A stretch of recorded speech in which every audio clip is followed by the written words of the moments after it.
All right. Hey, everybody. Can y'all hear me? Hope y'all can see and hear me. I was trying to make sure all my stuff was still connected. Okay, good. All right. Hey, y'all. I hope you guys are doing good. So I know I told y'all earlier today that I wanted to do a Zoom meeting. So here I am. I took a nap. So thank you. I feel like I ain't been on camera in so long. Oh, and these lights, it's been a while. They're like shining. But anyways, I hope everybody is doing good, man. It's been a long few weeks. Oh God, it's been a lot. But I went to the doctors the other day, like I told y'all, and they took the sling off and they did updated x-rays. So they said everything was looking good, but it still hurts. You know what I mean? I probably won't be back to a full function for a while, but I'm doing my physical therapy. I was supposed to go to LA for some stuff with Super Bowl weekend, but I'm not going because I'm like, if I don't feel 100% of my best, I'm not going out of town. So I'm just going to be here. I'll just watch the game here, you know what I'm saying, at the house with the boys. So that's been about it. It's been a lot of stuff going on with the taxes. That's one thing I did want to talk about. Now, I remember when Joe Biden was first saying that, oh, he's going to make it where billionaires and millionaires are going to pay their fair share. And he's going to start, he was putting together a whole IRS team, to do like a fine tooth comb of everybody's income and things like that. And I knew it was bullshit because a lot of billionaires, there's so many loopholes that they can, run through. They have the best, CPAs and lawyers to where they literally can get away without paying anything in taxes because they're able to move their assets and pay for this and, support this cause and that cause. So I had a feeling it was going to affect the regular people in the middle class. And sure enough, it has. And it's caused such a debacle out here. Me and my CPA, we had like a 20-minute conversation the other day, because at this point, like, you can do anything, you're getting sent to 1099 because now so many businesses are being held, I don't want to say accountable, but they've changed so many things. So we can start with like Cash App and Venmo. Before, their threshold was $20,000. If you made under $20,000, you didn't get a 1099 from them. Then they moved it from $20,000 to $600. On average, I think everybody has at least seen $600 on Cash App or Venmo or PayPal. So now they're being forced to generate all of these 1099s and they're swamped. You go from only generating a certain amount the year before, the years prior, to now you have to generate one for damn near the entire population because everybody uses Cash App and PayPal and all this stuff. So it's slowing down everything. People have ran to go file their taxes. And then what they're finding out, my CPA is saying, is that now they're having to amend people's stuff because now they're getting hit, a week or 2-3 weeks after they file their taxes with the 1099 that they weren't expecting. So it is a mess in these tax streets. And I know even for me, like before, like if somebody was working for me, right? So if they were like a contractor and they're working for me, then I would generate the 1099. But now they're like, oh no, you don't even have to generate it. The government's going to generate it for them. So like anyone that's been paid from me, like via Cash App, PayPal, or anything like that, they're going to have one generated automatically. So I was asking, I said, well, should people just wait then to file their taxes? Like, what are they supposed to do? Because a lot of people run to go file. If you're going to get money back, you're going to run to go file your taxes. I don't get shit back. I ain't got shit back in years. So I don't run to go file anything until like the last month, of April. But for most people, as soon as they get their 1099s that they're used to getting, they run to go file them. But now they're getting hit with 1099s from Cash App and this place and that place. And even my 16-year-old got a 1099. So it's a mess. It's a mess out here. It's a lot of stuff going on. America is going broke. I feel like there's going to be some type of economic crash.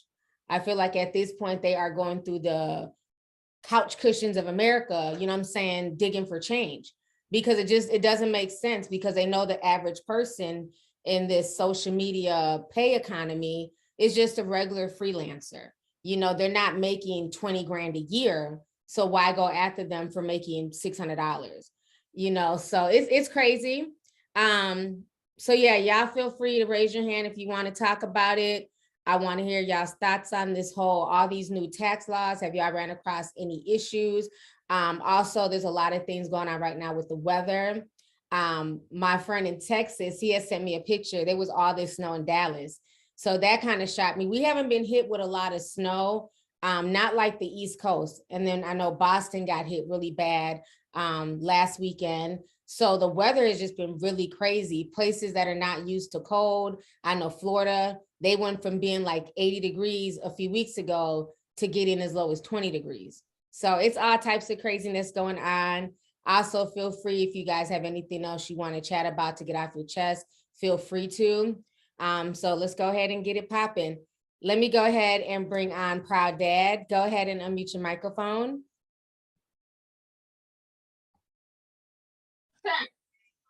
Hello. Hi. Hey, how are you? I'm doing good. How about you? I'm doing good. I'm not gonna be too long because I got things to do. I'm sorry.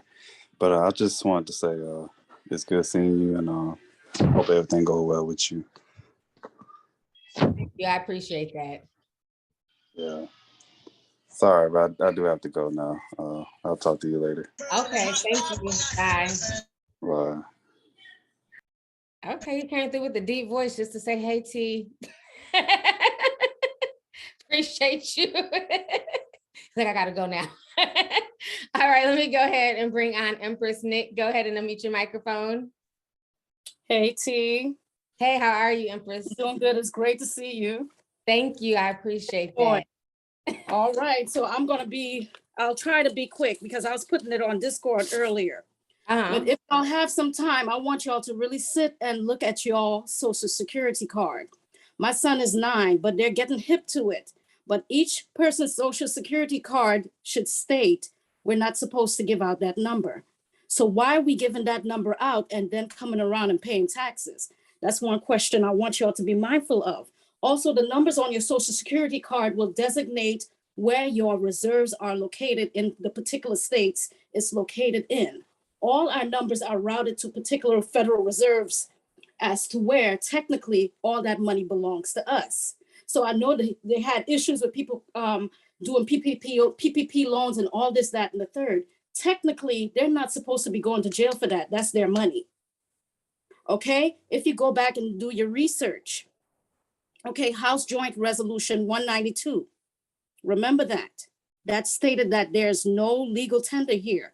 The debt note, the paper money that we use that we think has value, it states on every paper that it is a debt note. So it holds no value. The only value of money is gold and silver. If I could recommend that y'all start buying gold and silver, that will maintain us in these years to come. Do not get any gold or silver with any American logo on it because it will put you back in a particular jurisdiction. So let me get to my point. If you go back and study in October 26th of 1997, Congress, I think it was Congress or the Senate, stated that there is no money. So there's no money. Everything in this system is being dealt with security and bonds. So of course, this comes to where we have to pay taxes. Why are we paying taxes again if we're not supposed to be giving out our Social Security number? If you go back and do research, I believe is when this country first started, they did not have any money. Everybody gave up their gold and their silver so the country can maintain itself. This country has no money. This country is dead broke.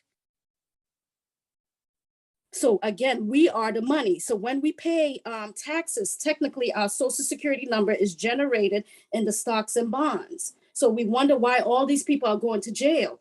Again, it's generated in stocks and bonds. We wonder why private people own these jail systems. Everything is generated through stock and bonds. So we are their money. I always tell some people close to me, I said, we're worth more to them dead than alive because they could continue generating that money, generating our money, or should I say our Social Security number to gain taxes. I put something in the Discord as well, the DUNS number. For example, I will use me an example and I don't mind. Unfortunately, I was recently arrested due to somebody else lack and me indirectly taking the fall. I was arrested. But doing my research, I have people helping me. I went to the court system and I asked the clerk of court, I asked her, can I get her EIN? So she was like, I don't know what that means. We don't have that here. Come to find out, she's lying to me. Every corporation in this system have a DUNS number. If you have a DUNS number, which means you have an EIN, you are generating business. So a lot of these systems that we think we know it as is a business. It's a corporation.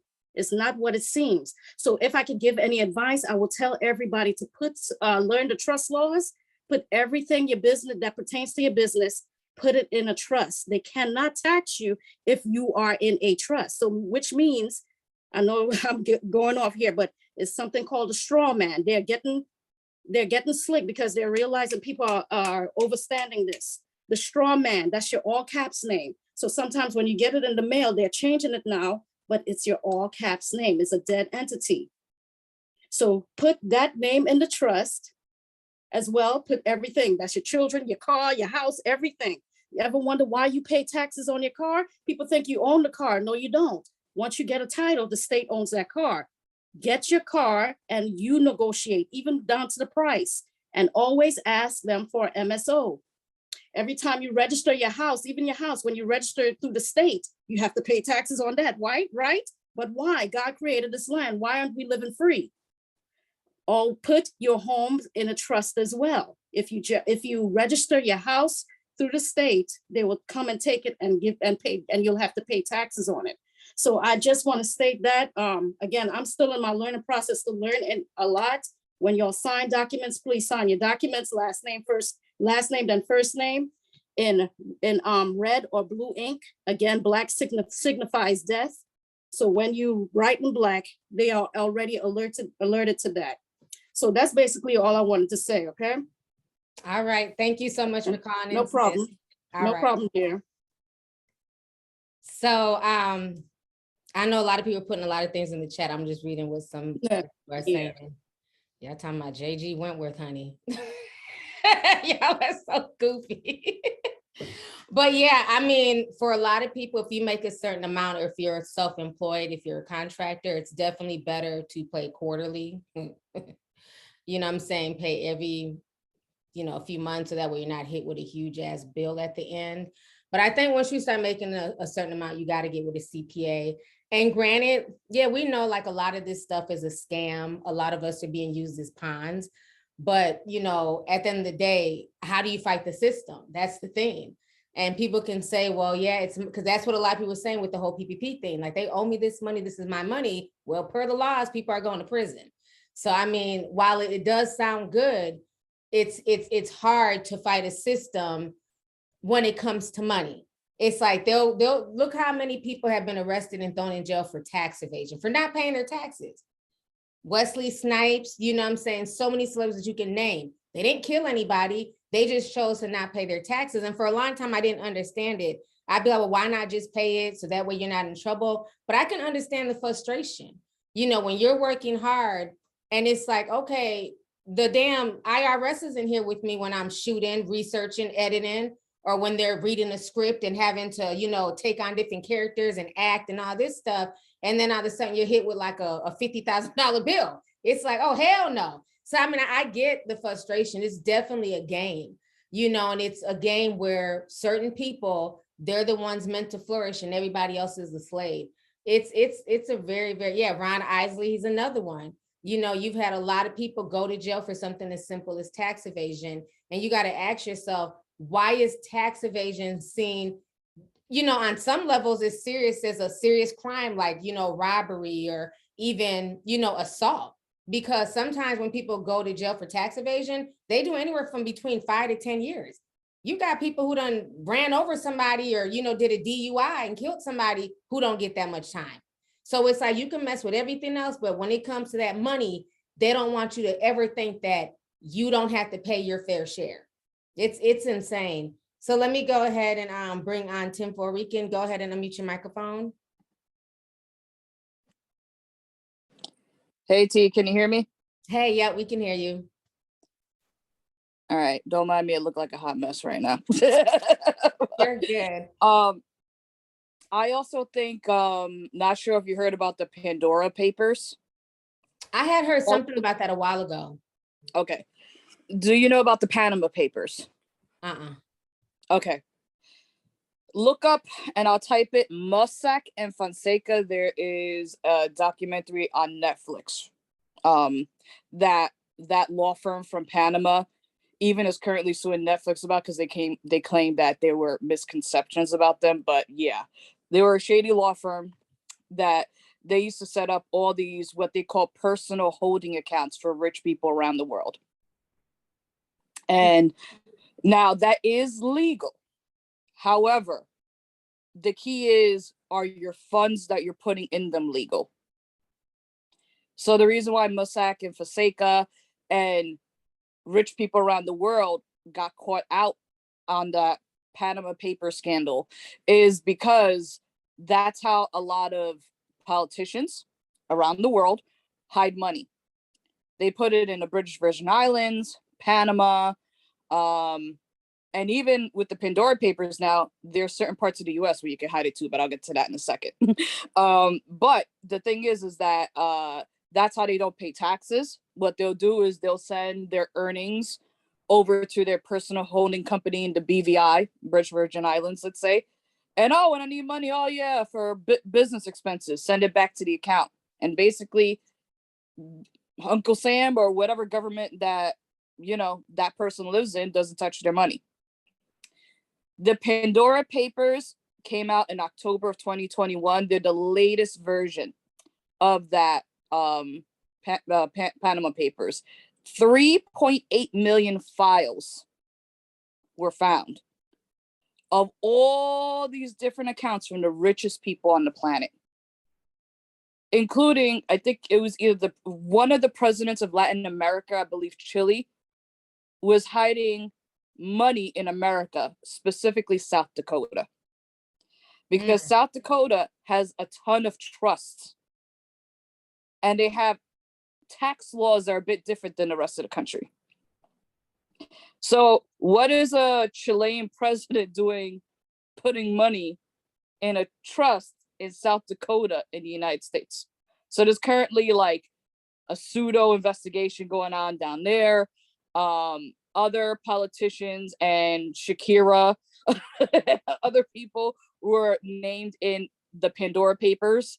And my thing is this: if Biden really wanted to get at the money, he knows what states to look at. Right. South Dakota is the least one. But no, you don't want to look at South Dakota. You don't want to touch the Chilean president's funds. Nope. They want to come after regular people who are making money from doing freelance work. Exactly. So I basically pay more taxes than Trump. And I don't even make six figures. You know what I'm saying? And it's just, and same thing with Bezos. Like, where you could get your money at, but you don't want to ruffle feathers. So that's why you're coming after us. Mm-hmm.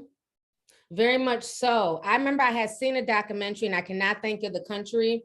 I don't know if it was like Samoa or somewhere, one of these little islands, but they were saying that they're big for people stashing, billionaires for stashing cash over there. And a lot of times they don't have the same laws as we have here as far as taxes and things. And as long as you're promising them to like fix the roads and, promising to build a school, which is going to be half the fraction of building those type of countries in here, these people are wanting to cover it up. So they're able to shift their money all over the world globally. But, God forbid that you don't file this 1099, they're going to, send you a bill like you owe this. Now, I'm also hearing that they're coming for some of the stimulus money. So like if you were given stimulus money last year, they're saying that some people have to pay that back. Have you? I would be surprised. I wait to the last minute to file my taxes because of that. Because I have a feeling I'm going to be one of those people. Like I really do. Yeah, they're saying that I know a few people have said that they're being forced to pay back stimulus money. Some people are saying that they're even being forced to pay back unemployment. Now, I don't know if that's because it was an overpayment or maybe they got, the wrong amount, but they're like going back through a lot of like whatever they gave people in 2020 when they sending out all those free checks and we want to see y'all just, you know, make it through the pandemic. Well, now they're coming back and saying, you know, you have to pay this. And I think if they knew that they wanted the money back, and like I said, I don't know if it's for everybody, if it's for certain people, or if you made, you know, more money, but some people are being forced to pay it back. But I know from conversations with people, if they would have known that, they wouldn't even took the little stimulus. Because like, don't give me money and then tell me I have to pay it back. If you're going to give it to me, give it to me. And then they're saying like the child tax credit, you're not going to get back as much, if anything, for that. People are going to be getting back a lot less this year than they would in normal years. That's another thing that my CPA was telling me. So, you know, people are getting back like, you know, 4,000 or 5,000, you're probably getting a lot less than that, you know? So, and I would just say, whatever you do get back, you know, I mean, be very smart with it, because at this point, we don't know what's going to go on with the economy. Yeah, I'll even take it a step further. I think my student loan was affected by it. So you know how they were doing like the COVID, you know, deferment, if you will. I never really got the COVID deferment until November and December. They automatically added it, and I'm like, okay. Then my loan was reinstated in January by Navient, and I'm like, why is it $100 and something more than what I was paying? Had to call them up. And they basically like, oh, well, you know, your repayment plan restarted. And I'm like, in my head, I'm like, that can't be right, because the last time that I looked at the paperwork, it was supposed to like, the amount was supposed to change like 2-3 years from now. But that was the excuse they gave me. And I basically had to work out another repayment plan. I was kind of like, look, if I knew that it was going to jump up for those 2 months, thanks, Marquis, for those 2 months, I wouldn't have done it. Like, you know, I would have been like, nah, just let me pay the regular then, because now I'm being charged double. No, definitely understandable. Let me go ahead. What is this? So yeah, that's all I wanted to say, but you know, yeah. All right, thank you so much. I appreciate you. So I'm gonna go ahead and call on Wayne Nizzle. Wayne Nizzle, go ahead and unmute your microphone. Hey T Sippers. Hey, how are you? I'm good. It feels so good to see you and everyone else. I haven't been on one of these Zooms in a while. I had to take a detox, man, from people. I don't blame you. Welcome back.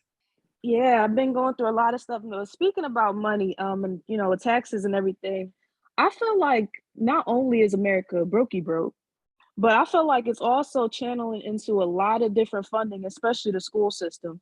So with me, you know, I'm in college and everything, and I'll say from July up until January of this year, so July of last year up until January of this year, I just received a Pell Grant. A Pell Grant is just basically like some financial aid money, you know, for me to go to school, you know, and I don't have to pay it back and everything. But mind you, this has been several months. So when I talked to my financial aid advisor about it, they're like, oh, you know, funding has been decreasing and, you know, all this other stuff. But mind you, Moneybag Joe was saying how the money was supposed to go up. So I was confused. So I'm like, all right, cool, you know, whatever. But someone was just like, nah, you gotta keep calling these people. You gotta stay on their ass. You need your money. So I was like, all right, cool. So I've been fighting, you know, tooth and nail to get my money. So they gave me about like 2,100, and then it dropped my bill down to like $400 or something. I'm like, okay, that's a paycheck, you know, I'll just pay that off. They changed it again. Then my bill went back up to 1,000. I'm like, whoa. I said, hold up. I said, now y'all playing with my money again. I'm like, I've been in classes, right? And the way that I'm thinking is like, not only am I thinking about late fees and, you know, worrying about paying this bill, but it's like, what is making y'all go up and down with this money? Like, I need to go to class. Like, I need to get this degree. It's only going to take me one more year and I'm done. Like, why am I going through this now? So now they're like, oh, well, what we can do is we could give you another CARES grant and all this other stuff. And I'm like, bro, I just want to go to school. I just want to go to class. Like, that's it and that's all. But yeah, I just feel like a lot of the money that America claim that they have, they really don't. And it's really affecting other departments, you know, that they got going on. And then also, I wanted to make a point.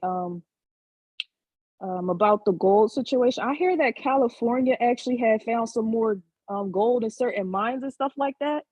And they were saying how it's supposed to be another potential gold rush to come. I don't know. I might be out there digging, y'all. I ain't gonna hold you, but I might be going. I might have to make my trip over to Cali. Gonna ask for the shovel. Yep, I'll go right over there. But and another point that I want to make was I don't believe, like, I was watching a documentary on docu-series on Netflix called History 101, and it was comparing how like China is so advanced compared to other countries and things like that. And so like it was saying how like America, as far as like our wealth, it's like at, I'll say like 5 trillion. This is just a guess because I forget. And then how China's like slowly but surely inching up. And I'm like, how is that possible when our infrastructure here is shitty? Like top shitty.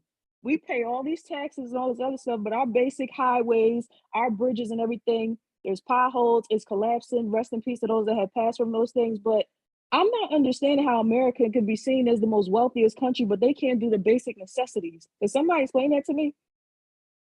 Yeah, that's what I've always felt that way, especially when I went to like cities on the East Coast, like New York. And it's like you're paying for everything just to travel through the tunnel, to go over this bridge, to get here quicker. You're paying all these tolls, especially on the East Coast. But when you really look around, like a lot of the property out there is crumbling, it's falling apart. And then like when you're driving, it's like, do. You can always tell when you're like in the city. And I'm like, what are y'all doing with the money? Because I literally have to pay $20 just to get here in tolls. And it's like, you don't see it in the infrastructure. You don't, it's, I don't know where the money's going. Honestly, I have no idea. It's in Philadelphia, right? They claim they claim we have some of the best streets in the country. So y'all can walk us all outside right now, and I can show you all of these potholes and these pipes that's being, put inside of our street as we're speaking right now.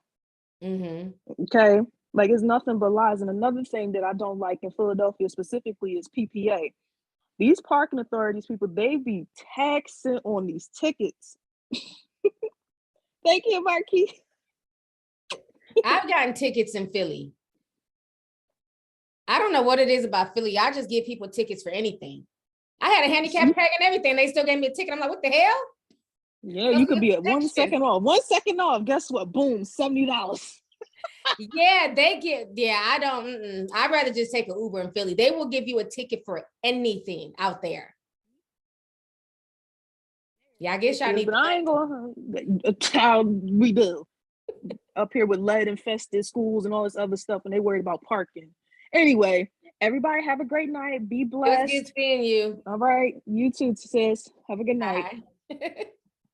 Okay, let me go ahead and bring on no, go ahead and unmute your microphone. Hey T, how you doing? I'm doing good. How about you? I'm well. I missed you. Do you feel better? I'm hanging in there. No worries. Thank So you. I'll tell you what's going on up here. Maybe y'all heard about the Freedom Convoy. So if you haven't, I show telephone. The Freedom Convoy is a group of truckers. Now, this group of truckers came with their own trucks downtown to protest a new policy that forces them to be vaccinated to be able to cross the border from Canada to America. 90% of the truckers are vaccinated, but many are not, and they don't like this new policy. So the trucking industry is short by 18,000 drivers. So they believe that this new policy will hurt them more. They also believe that the truckers also believe that they should not get vaccinated, and there are essential workers. So many truckers brought their trucks downtown to Ottawa and blocked the whole downtown Ottawa protest. So currently, according to the news, more than 400 truckers are here. And in the beginning, it was just truckers and some people that were in protest. Now, the farmers joined the truckers, and some people from the Sikh community, and also some indigenous people and some people from downtown. So now again, people are traveling all across the country just to come in to protest these new lockdowns. And it's not just the the vaccine mandates that people are protesting, but they're protesting the whole entire COVID-19 situation, the lockdowns. I don't know if you all know, but Canada has one of the most severe vaccine mandates and lockdown, more than America does. And people have been compliant and quiet about it, but I feel like now they're getting a little bit more upset about it.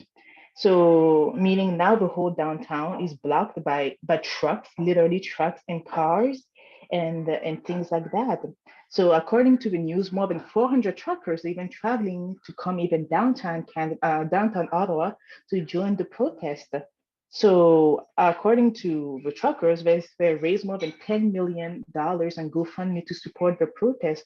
But now GoFundMe has blocked the money because, quote unquote, they have to review the causes and they also have to review who sent the money. As we're speaking, Trudeau is not acknowledging the truckers and is even refusing to give them an audience or to let them speak to him and things like which aggravates the situation. So now the truckers are protesting mandatory lockdowns, mandates, and they want Trudeau to get down. And as we're speaking, I don't know if you knew, but Quebec, the province of Quebec announced a new tax for unvaccinated people specifically. And this new tax for unvaccinated people had a lot of support throughout the province and throughout the country.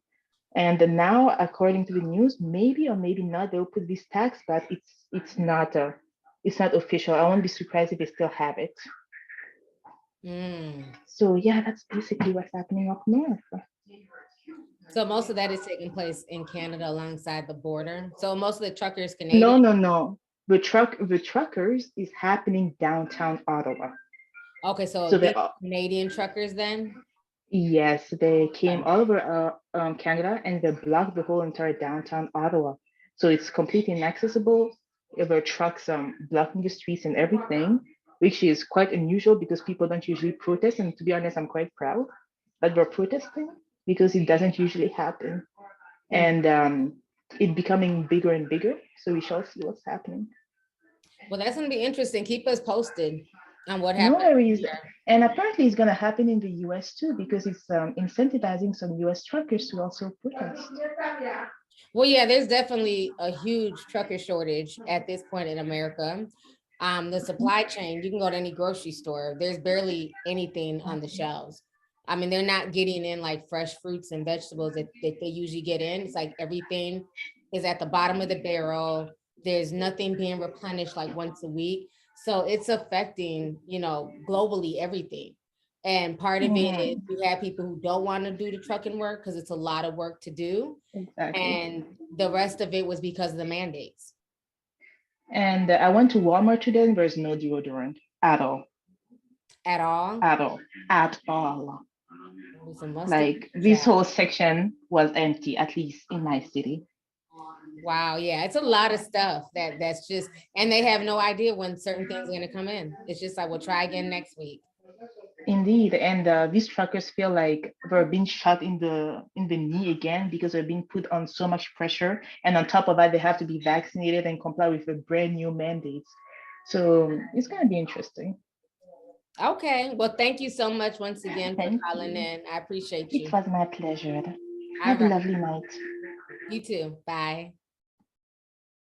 Okay, let me go ahead and bring on Lady T. Lady T, go ahead and unmute your microphone. Hey, T. Hey, how are you? All right. My thing was what you said about Texas.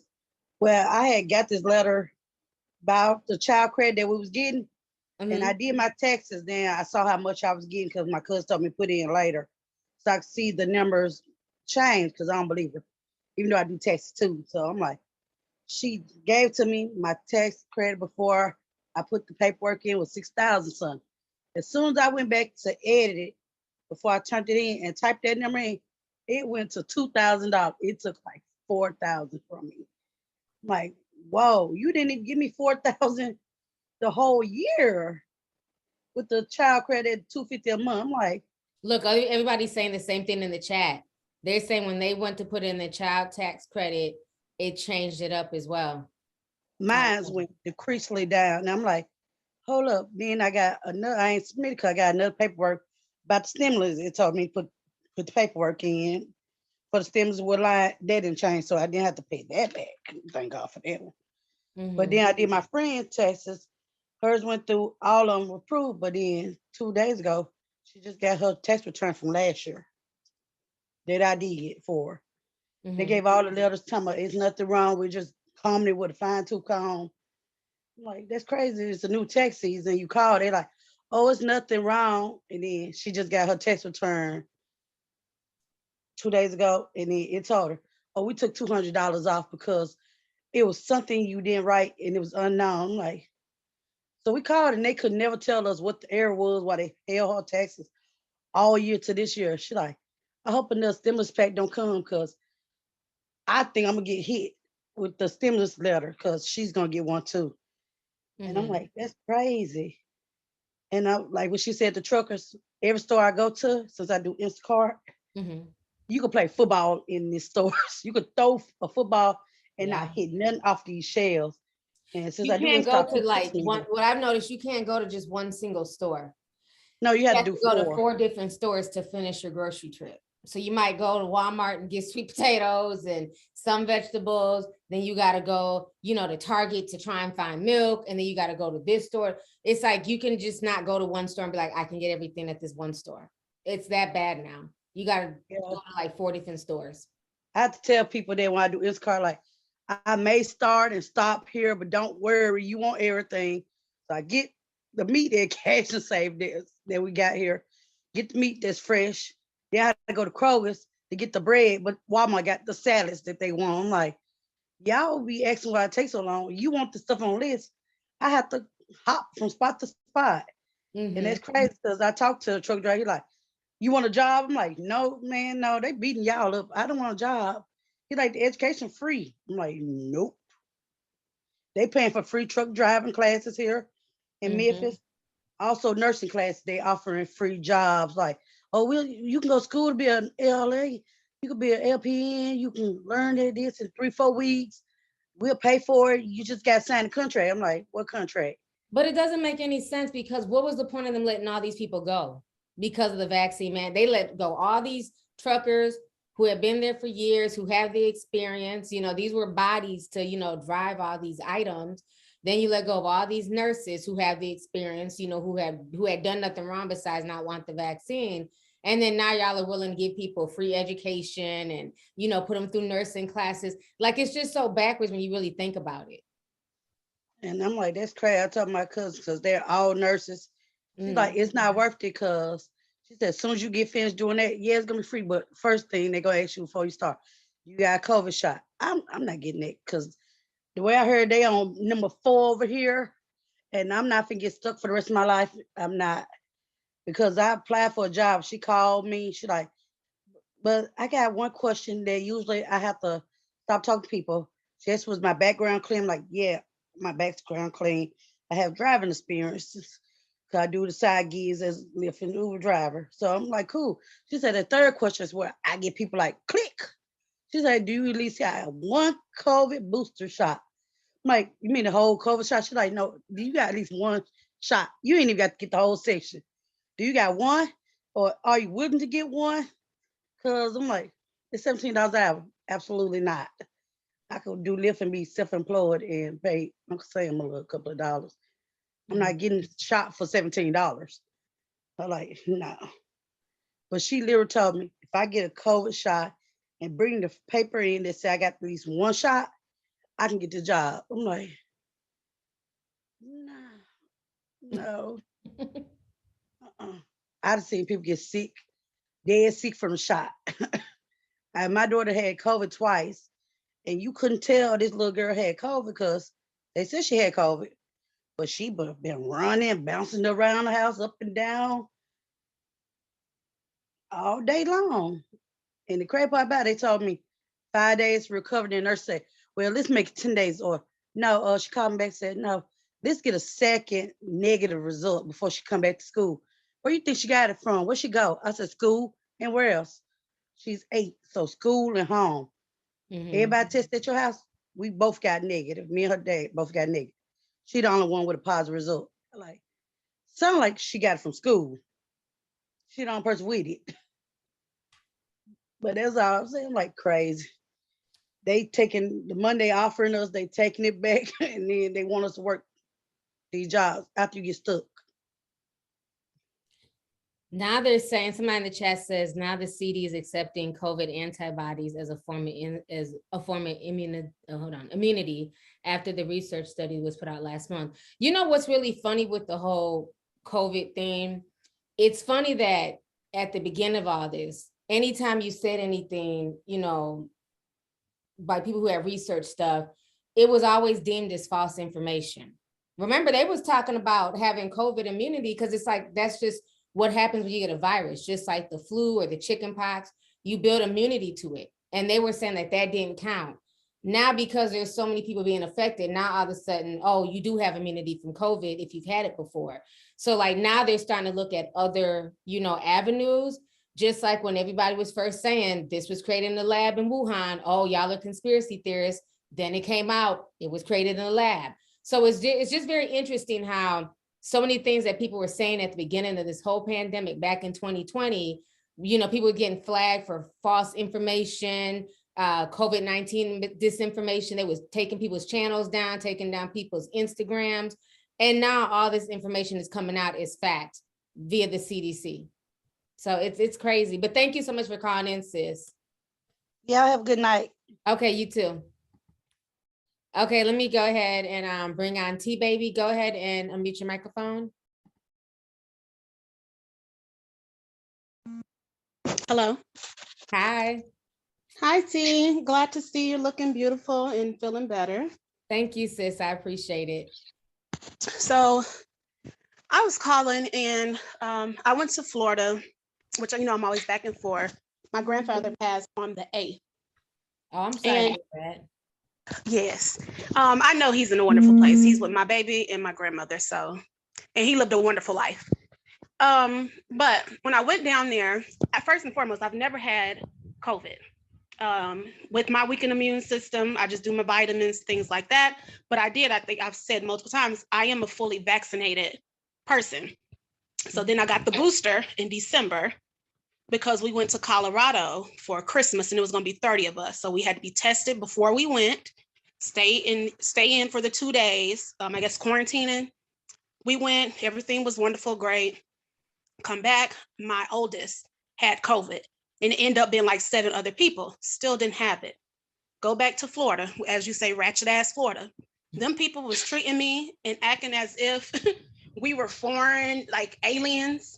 Because I was wearing a mask. Like one guy even did like a cough, like at me, like made himself cough, which of course I'd handled that accordingly. But that just wasn't it. Haven't had it. Had to go back down there for the 22nd to bury my grandfather because they're so backed up. And the funeral home who normally do my family, you know, I'm in a lawsuit with them, so they won't touch my grandfather. They won't do anyone in our family. So we had to go all the way like an hour almost to, you know, get him done. My uncle bring his girlfriend sick. I couldn't even recognize her. I didn't know that was her. No mask on, which a lot of people in my family, you know, especially ones down in Florida wasn't wearing it, kept it on. I have COVID. He told us the day after she came back to Atlanta, she'd been hospitalized with COVID since. And my thing was like, why would you do that? But he's the person who's definitely against the vaccines and stuff like that. And that's understandable, but I just feel like people have to be, you know, responsible for your choice. You know, it's over 700 of us. Let's just put that there. And that's per capita, not married in people, nothing like that. And I have my mask. I wear my mask the whole time. We had sanitizer everywhere and got it. And there's probably like 12 of us who came back to Atlanta who are positive now.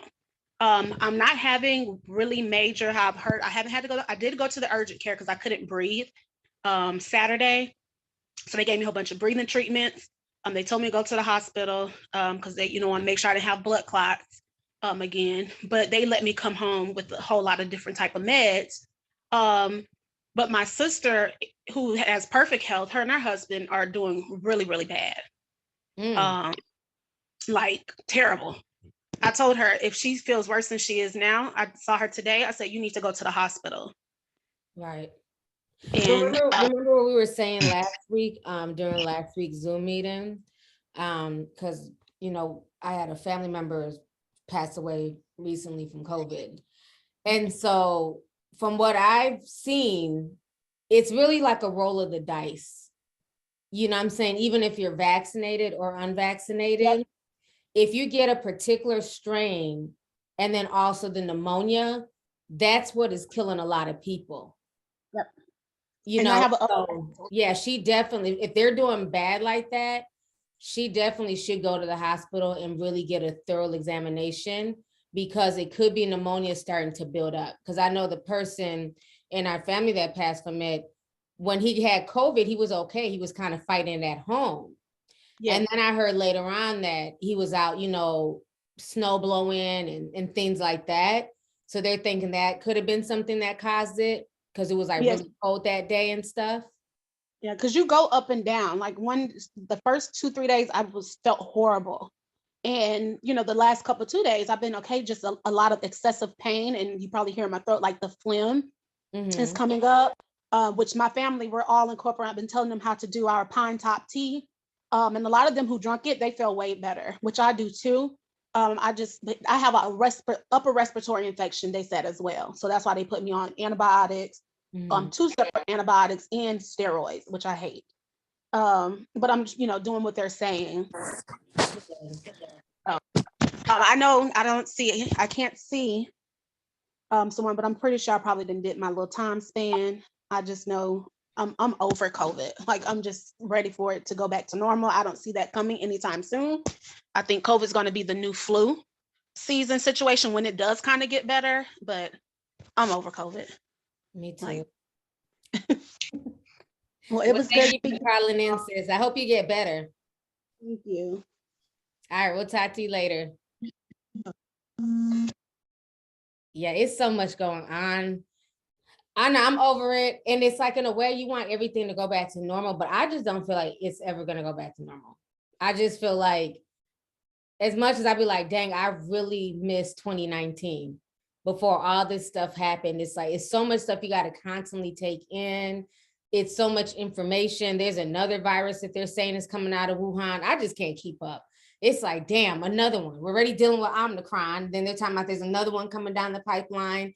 And I just keep thinking back to like what my cousin was saying in Atlanta that time. Like I told y'all this summer, she was like, you know, it's going to get worse. There's going to be more and more viruses coming out. And I just feel like, who is making this shit?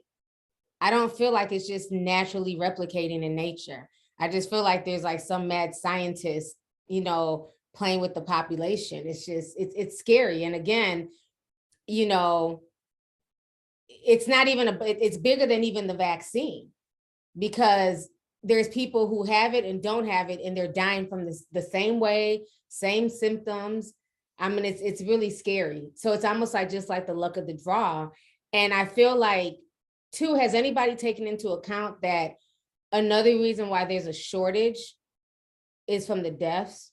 Because when you think about it, a lot of people who have died, they were truck drivers and nurses and, you know, people who stimulated the economy, you know, and a lot of these people, I mean, there's been so many people who just died just out the blue, you know, recently. So it's just like, these are all bodies that at one point in time held jobs. So is it going to be a situation now where we look back and 5 years from now, there's nothing but, you know, automation on the road, self-driving trucks, because there's not going to be enough people to man these trucks. But then we still have to get the supplies. So it's just like, I don't know. I just feel like, where's the future going to be like a year, 2, 3 years from now? So let me go ahead and bring on Moses. Go ahead and unmute your microphone.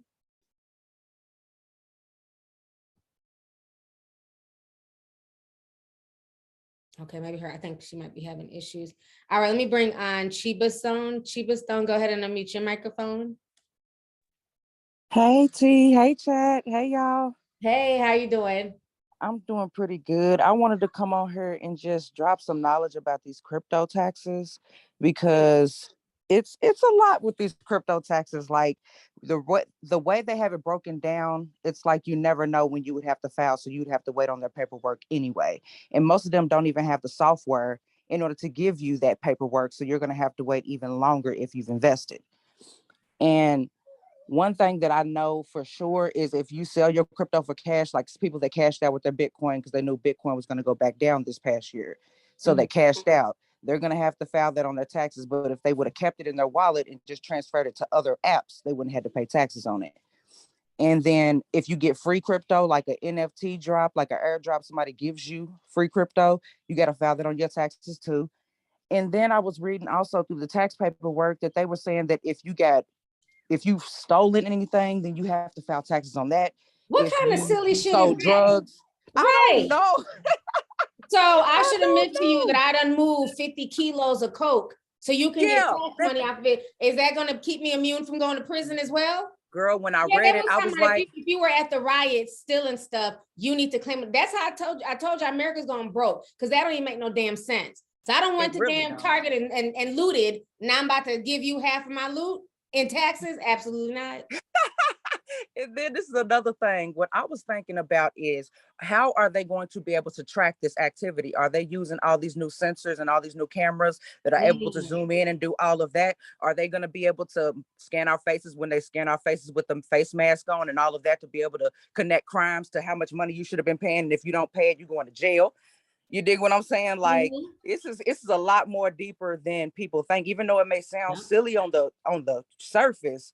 Like, it's really crazy that they want people that are stealing and boosting, and people that are selling drugs, and people that are doing any type of illegal activity, gambling. Even if you going and shooting craps, they want you to file that on your taxes. Yes. And if you don't, they are coming after you. And it's and like you said, sis, like you said, how would they know?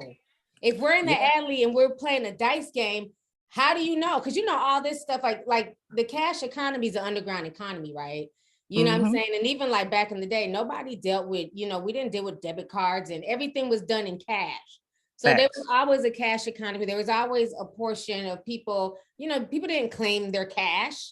You know what I mean? And you were kind of able to get away with it. Even like, that's why some girls went into stripping back in the day, because you're paying everything in cash. So it's very interesting now that they're cracking down so hard on cash transactions and these apps and things like that. And like you said, with this technology, are they able to, are they turning your phone on the back end where you don't know? And they're like, taking notes like, yeah, we seen you shooting dice and you won $2,000.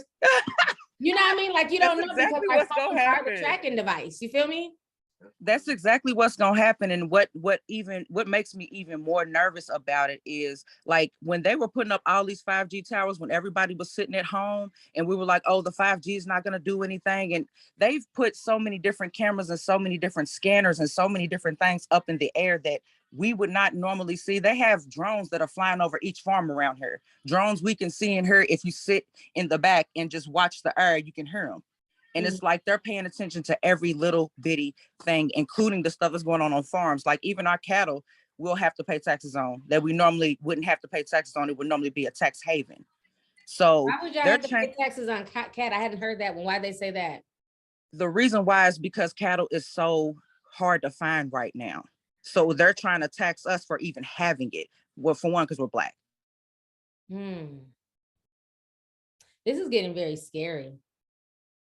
Somebody was saying that they feel like this is a push for UBI, universal basic income. Universal basic income. Oh yeah. I think all of this is a part of that. And what I was thinking about doing was, since they're trying to take what we're doing on the farm and they're doing things with crypto, I was trying to make a farmer's coin so we can actually still use our cattle and everything, as far as, because everything, it seems like they're taking all the cash. They're taking all the coins, saying they have a coin shortage so they can get rid of all this money, so they can bring out crypto and bring out all this internet money. They're trying to literally take the money out of our hands and put it in their own stratosphere so they can control all of it. Yeah. And even, I know there was some drama, and I'm not really in the loop. I don't know if you heard when Kanye was saying something about NFTs. Give me my money. I'm not. And so people in the NFT community were like really pissed. But when I was very upset. Yeah, but when you think about it though, even with the NFTs, it's almost like you're hearing these big amounts, like such and such was paid. I'm gonna just throw out a figure, $2 million for digital artwork. Yeah. Yeah. And does that really even transfer over? Like, I feel like at this point in time with some of these cryptos, not all of them, but with like just some of these things that the media is really pushing, right? I almost feel like it's like a low-key pyramid scam. Like, look over here, like a bait and switch. That's what I'm trying to say, like a bait and switch. Okay. Let me Or break am I it down. tripping? No, I'm gonna break it down for you because you're not wrong, but it's the outlook. Let me break it down because I actually do NFTs. I do all of this stuff. So what it is it's basically like a investor. You're basically investing in yourself because all of these different artworks are going to be featured in some type of metaverse later on. All these metaverses have not been built yet. So somebody's going to make some type of money. So you may not make money immediately, but later on down the line, you own that on the blockchain. They can't take it from you. You're going to get money off that. Because some NFTs that I have now, they do have value. I just have to have even more of Ethereum in order to send it anywhere because the miner fees are so daggone high. Like the miner fees are like $800 per NFT right now. I couldn't create a coin right now if I wanted to because it's like $1,000 per transaction. Like ain't nobody sending no money right now during crypto, but they're going to tax you just for buying crypto with cash or buying crypto from your bank account or receiving crypto free airdrops. They're trying to tax all that just because they That's what I didn't understand because I'm like, okay, the people who bought the crypto, unless you sell it, like, how can you tax me? And I'm not, you know what I mean? Like, I'm not benefiting from it financially. That was supposed to be an investment, quote unquote, right? Right. But what they do is if I bought $20, $30 in Ethereum, and I decide to take that and switch it into Binance coin, they're going to charge you for that transaction and the fees you paid on that transaction because you're switching it to another type of crypto, buying one crypto for another crypto. And then the miner fees, nobody really talks about miner fees, but if you received mine crypto, like the miners, they're going to get hit so hard because they make thousands and thousands of dollars a day and they're going to get taxed on all of it. So the miners are going to go broke. Now, remember, I've been saying for a while, I feel like at this point, they allowed all these crypto companies to lay the groundwork because the government ain't got no time to, develop this shit. They got wars to start. So they've allowed Bitcoin and Ethereum and all these companies to start all these crypto things. But I really feel like in the next few years, the government's about to take over all this stuff. They're going to buy them out and they're going to take it over. And that is going to be our new form of currency. They're setting it up right now. All through 2020, they kept claiming there's no more cash, coin shortage, and this and that. They were trying to set it up. Yep. And that's just real. Like they were trying to set it up because they knew this is what they were going to do because they need to account for every single penny and every single dollar. And you can't do it if it's in everybody's hands. You can only do it if it's on one central network where everybody can access it, called a blockchain.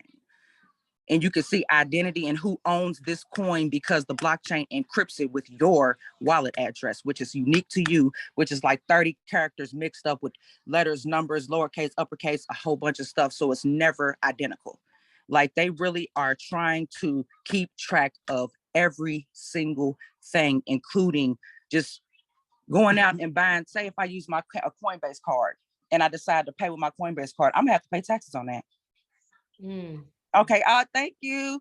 My bad. Now you was dropping a lot of jewels. So thank you so much, Chiba Stone. No problem, babe. Thank you. Bye. Okay. Bye. Yeah, it's getting crazy out here. I mean, because for a lot of people, to be honest, a lot of people use their Cash App, like I stated before, Cash App and these different apps, almost like a savings account, right? So if you're doing like a bunch of different projects, let's say somebody send you $50 here, $100 here, $100 there, everybody's not necessarily cashing out of these apps. They're just keeping the money there for a rainy day. That I know that I have, $1,000 in my Cash App, so I'm good. And, just in case. And because they're not able to get dibs on that, because if the money sits in your Cash App or just sits in your PayPal, it's not stimulating their American economy. If it's not in a bank account, they're not able to take your money and then loan it out. Because that's all it does. It's all a bank is for. They're basically taking all your money and they're using it for loans, for people to buy homes and cars, and then they get interest off of that. That's why they always recommend, you know, don't keep cash in your house, always keep your money in the bank. And I get that to an extent. You don't want to have, you know, $500,000 under your bed, and then, you know, God forbid your house catches on fire and you lose all your money. So I get that, but we also have to be very honest that they take all of the American people's money and they use that to loan that out, so that way these banks get interest. And so once people started finding other alternatives, like, I don't want to fool with Wells Fargo. They're goofy. They're always in the news for some type of scandal. I don't want to do a Bank of America. They got shitty, you know, customer service. Well, now I can keep my money in an NFT. I can, you know, buy Bitcoins. I can, you know, keep my money on PayPal and just pay for what I need to via PayPal. And my money never has to touch the American banking system. I think once people got put up on game, they felt the way. So now they're coming after all of these apps, all of these blockchains. I mean, how are you taxing Bitcoins that people just have saved up? It hasn't even bought them anything monetarily yet, but you're already taxing them for that transaction. So it's I don't know, man. It's getting really crazy out here. It really is. Let me go ahead and bring on Mosey again. Mosey, go ahead and unmute your microphone. She said she was having issues earlier. Hi, good evening. You look good, T. Thank you. I appreciate you. Everything is inflated. So my grandmother, she's like in her mid-80s and she lives down south. And I've been having to order a lot of stuff for her online, and the prices are crazy. And then she lives in such a small town that now the cab driver is charging like $25 to go literally a mile up the road. Because they have no public transportation. So I was like, okay, this is crazy. The cab used to be $10. And then my grandmother was talking to him, and he was like, it's because of the cost of gas. But when I went to go visit her, I noticed the gas, she lives in Selma, Alabama. Their gas is almost the same price as it is in Connecticut. It's only like maybe a 10 or 15 cents difference. And that's like deep in the South, which I found kind of weird. And then this year, like usually when I do my taxes, I get to claim my property tax because I do my business, so I can claim and get all the money back. This year I got nothing back. I wasn't able to claim them taxes. So now I'm paying extra money. And then my youngest son started working, and I got to file his taxes also. Even though he didn't make that much, I still got to file his taxes for him. I just was like, this is crazy. All this, usually I get some money back, but not this year. Yeah, a lot of people are not going to get too much back this year. I paid a lot out. I got nothing back. And then my husband with his business, he just was amazed about all the payroll taxes, how all the payroll taxes increased tremendously. He thought he was missing something. I'm like, no, you just paid a lot more in payroll taxes, federal taxes, SSI for your employees. That's what I heard too. That they raised he paid a lot. Like he said he didn't understand why he was, because he was like, tell me to look at this stuff. He like, I think the accountant doing something wrong. I said, no, the payroll taxes increased. That's what happened. Everything increased. So yeah, sorry. Auntie, tell me. Okay, Bailey Boo. Auntie, tell me. Sorry about that. Okay. Yeah, but all like even with the payroll taxes, and he was thinking about just making all his employees just 1099 everyone for next year. Just for avoid paying all the extra taxes. Because it was a lot. He said, you know, we usually pay tax, he said, but it just seemed like it just increased tremendously over the last year that he actually spent out in payroll taxes. Right. But everything like inflated. Just having them on as like freelance as opposed to employees. Yeah. Yeah, he said he's just gonna 1099 them instead of having actual employees. Then in Connecticut, they started this new thing, Family Medical Leave Act. So now you have to pay another tax on top of that. So more taxes. What does he do? Is he like a small business owner? Yeah, he's a small business owner. He's been He never worked for anyone. He's been a small business owner for over 25 years. What does he do though? Like what business? He used to own a barbershop. Okay. He stopped that. And he runs his own organization, Black Sports Officials. So basically they work with the NCAA and college, high school, signing all reps, make sure their rights and stuff is protected. Okay, I guess I'm asking that not to be nosy, but I'm asking just for the fact like so he does that. And they've raised his payroll taxes and the people who are employed under him. So now I wonder if it even goes deeper where they're trying to stress a lot of these small business owners out to the point where, they can't even afford to run their companies, like their smaller companies and pay people out. Because he's not a big time corporation, right? So No. he's a small business owner, he's getting hit with all these taxes.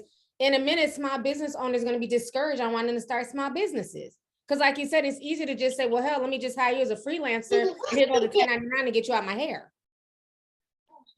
Yeah, that's what he was like. It's just, he said it's going to be, he said easier for him. He was like money-wise, he said it's a lot. He said he didn't even realize it really to this year, like when he's going to do like the business tax file the last quarter and stuff. He knows like I just spent out a lot of extra money in business tax. Yeah, there's something going on here. Y'all are opening my eyes to, just different things that everybody's been saying tonight. There's definitely something amiss that's going on. Because I heard that the business taxes were being raised, but I had assumed it was for like people who, have bigger businesses. I didn't really think they were affecting smaller businesses. Nope, smaller businesses. So they're feeling the impact of it also. Wow.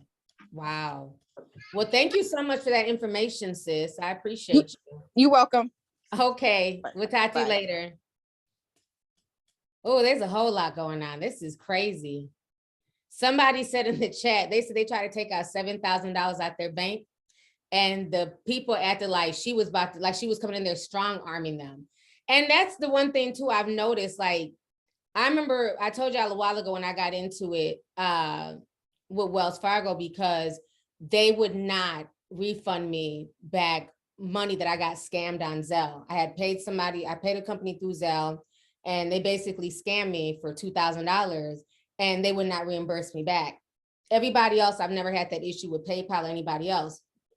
Wells Fargo claims that Zelle is a part of them. Excuse me. But try and get your money back from Wells Fargo via Zelle. All of a sudden, they don't know nothing. They don't speak no English. Oh, there's nothing we can do, even though you guys promote Zelle. And this was done through the wellsfargo.com. So at that point, I was like, I'm tired of this. This is ridiculous. I've been with y'all almost like 15 years. I was like, I want all my money out. Do y'all know they had like 3 bankers come out and sit me down? They bought me coffee. I don't drink coffee. I drink tea. Okay. Do you need a snack? Like, they literally had like all these people around me to talk me into like staying with them. And I thought that was weird. So when you just said that in the chat, like, that reminded me of how they did me that. It was like, oh no, once they pulled up my account, it was like, no, get the bank owner came out and what can we do to keep you? So yeah, so believe me, these banks need y'all just as much as we need them for certain things. If everybody was to remove their money right now out the banking system, the entire system would collapse. And that's what they're afraid of. That's why they're going so hard at these apps like Cash App and Venmo and all that stuff, because people have found another way to skirt the banking system. Think about how even, remember, what is that called when people go and cash their check, like them check cash places? I think that's what it's called. I used to use them back in the day. Like if you couldn't get a bank account or whatever, you go to the check cash place. And remember, that was like for people, if you weren't good enough to get a bank account, or you didn't have enough credit, or just whatever reason, people went there, they charged a certain fee, you got your money. But as you guys notice, a lot of them check cash places, they're not around like they used to be. Like when we were growing up, they were like on every other corner. You don't see them as much because it's like now they're willing to give any and everybody a bank account. Back in the day, it was pretty kind of a prestigious thing to have a bank account. A lot of people didn't have bank accounts like that. You know what I'm saying? You had to go to the little check cash places. But now those places are not around as much. And so it's like, you know, here we can give you a free bank account, bring your money here to Wells and Bank of America. So I definitely think it's a lot of stuff. Yeah, quick check cash. How come all those names are always weird? They're always a tongue twister. But yeah, I used to see them all the time. You don't really see them like that anymore, you know, because now they're willing to take everybody's money. But yeah, they will run out the back. Let you have some money in your account. You're talking about leaving. They will bring out the owner, the damn vice president. You know what I'm saying? They'll bring everybody out the back to try and stop you. And that's like the weirdest thing, because then it makes you feel like, well, this is my money. If I want to take all my money out of here, I can. You know, why are you running out here to stop me? But they almost, it almost makes you feel like it's not really your money, the way they come when you try and take your money out the accounts. It's crazy. Let me go ahead and bring on Conscious Hippie. Go ahead and unmute your microphone. Hey, T. I've been listening to you all this time. I low-key forgot what I wanted to tell you. You got into the checking cash. I'm like, I remember that. I ain't that old. I'm only 27, but I do remember my parents going to get their checks cash. I remember cashing my first check at You there. remember that back in the day? Everybody used those check cashing. You don't see them no more like that, do you? Nope. At least I'm from Michigan, so some of the places in Detroit, I ain't gonna lie, that was kind of shady. So of course that's why they gone. But like, but yeah, I do remember that. It's crazy what's going on with money right now, and even with these jobs. Like, I'm a graphic designer. I graduated a bachelor's like now 3 years ago, and I'm still having problems finding a job. Like my jobs are minimum wage jobs. They pay $12 an hour, and I know I'm supposed to be getting paid more than that. I have a bachelor's, so I don't understand what's going on with this economy right now. Like at all, bitch, at all. See, okay, yeah, so I'm just saying. Who is that? I don't even know, but she just gave me life. Like, yes, Queen, I hear you. Like, you feel me. Did somebody mute their microphone? Because I heard you don't have to worry about it. One, I muted her. Two, I'm supposed to boot her anyways, so that's fine. Oh, because I was like so confused. I'm like, Conscious Hippie's voice just changed.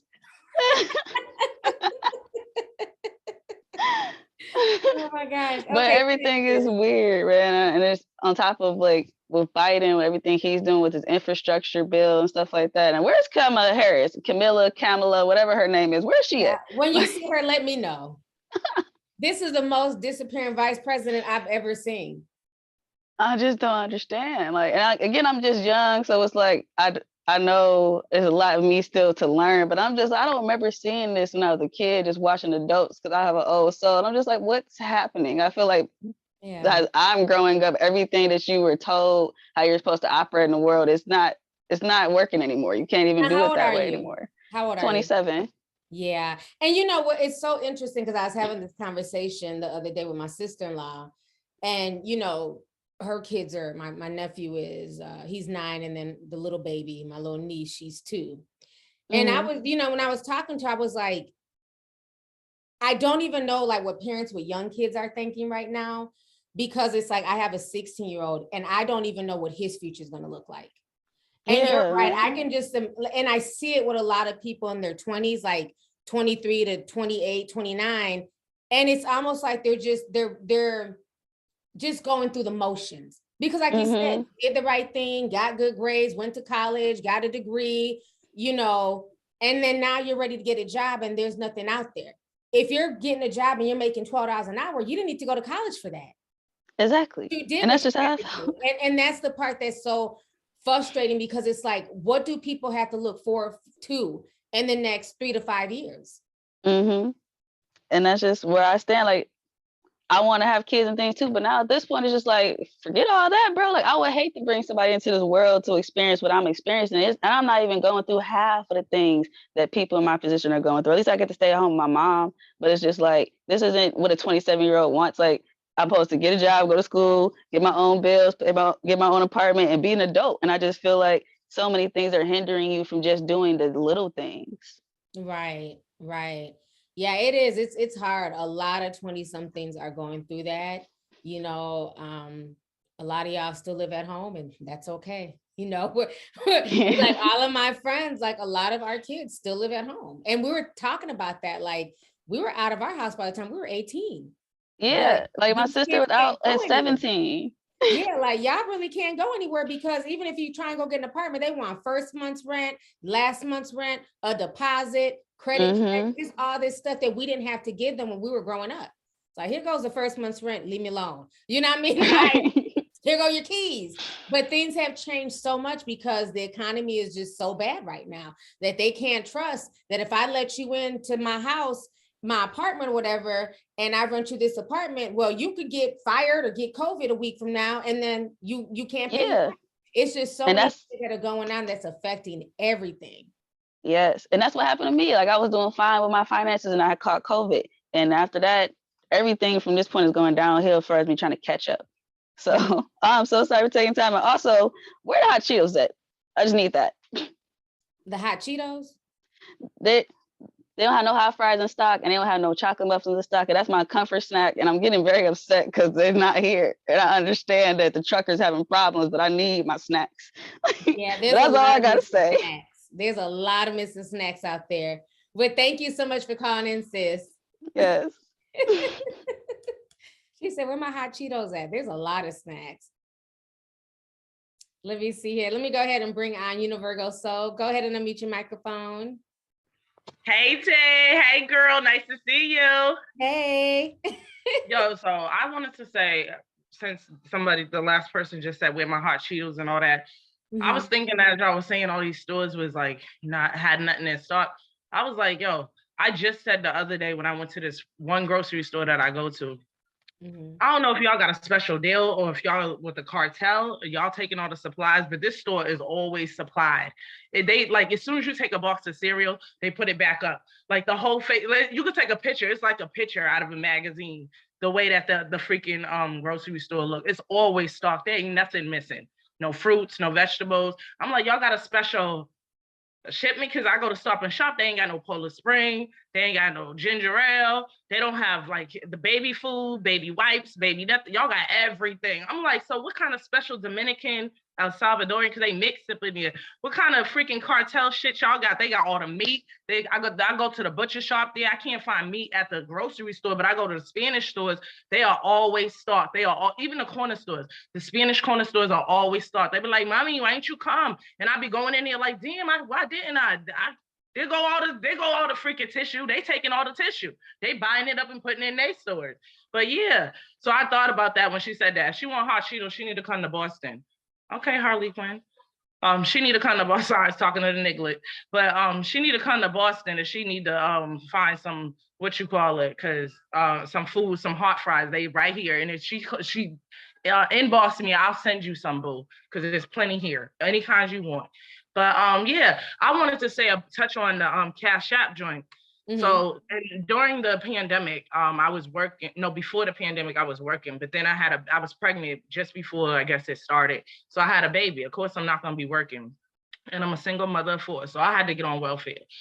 I had Cash App, and I would take my money off of my welfare card and put it on Cash App so that I can pay bills through Cash App. So I want to know, how are they going to tax me about something like I had money, like some extra money or something, when it's just the money that, you know what I mean? Like, it doesn't make sense to me. Before, you didn't have to worry about that. But now it's like, because I'm putting money on Cash App, it looks like I'm receiving all this money or something. Plus that, like, how is that going to affect me? I just want to know that part, right? And one. And then 2, I told you, I don't know if you remember, but a minute ago, I got frauded by my brother during, I'm about to say already, Marky, but I got frauded by my brother with the what do you call that shit? Child support. I mean, not child support. What's that shit? Unemployment. He basically was getting unemployment in my name without me knowing. And I ended up finding out basically through welfare. And I'm like, I'm going to school full time. I'm not doing anything. I don't have nothing extra, but I found that out. So now if I do my taxes and I claim what I was getting in unemployment at, because before I got welfare, I was getting unemployment. If I do claim that, I feel like I'm omitting to his shit. I'm in a hard rock in a hard place. It's like, put that nigga in jail for doing what he did to me on, at the certain part for some months that he was doing it after I thought that I cut it off. He was still receiving this shit so on my name, and I wasn't getting that money. So now if I feel like if I claim my taxes, I'm gonna be omitting to that shit. They put us all in a rock and a hard place. And another thing about that child tax credit shit, I only got it once, $1,800. Then last year I had to claim for what I didn't get before on my taxes. So how now are we paying that back? You get what I'm saying? Yeah. Just to get it before, because I didn't get it when everybody else was getting that stimulus. No, the stimulus. I wasn't getting it when everybody else was getting it. So in order for me to get it, I had to claim it on my taxes to get it the next year. So they wanted me to get it, but now I got to pay it back. I'm just confused. With that one, it just depends. Some people don't have to, but some people haven't getting notices that they got to pay it back. So like I said, I don't know if it's maybe there was an overpayment in their situations. But I think, if they were handing out stimuluses, they should have did a thorough job. Don't give out people money if you then come back and say, well, we gave you too much or you weren't supposed to get it. It's crazy the stuff that's going on with that. As far as like you depositing like your EBT money onto Cash App, if you should be able to fight that. Because I feel like I took it out the day that I received it and I put it on there. So there's like you can see that I took it out and then I deposited it somewhere else. Right.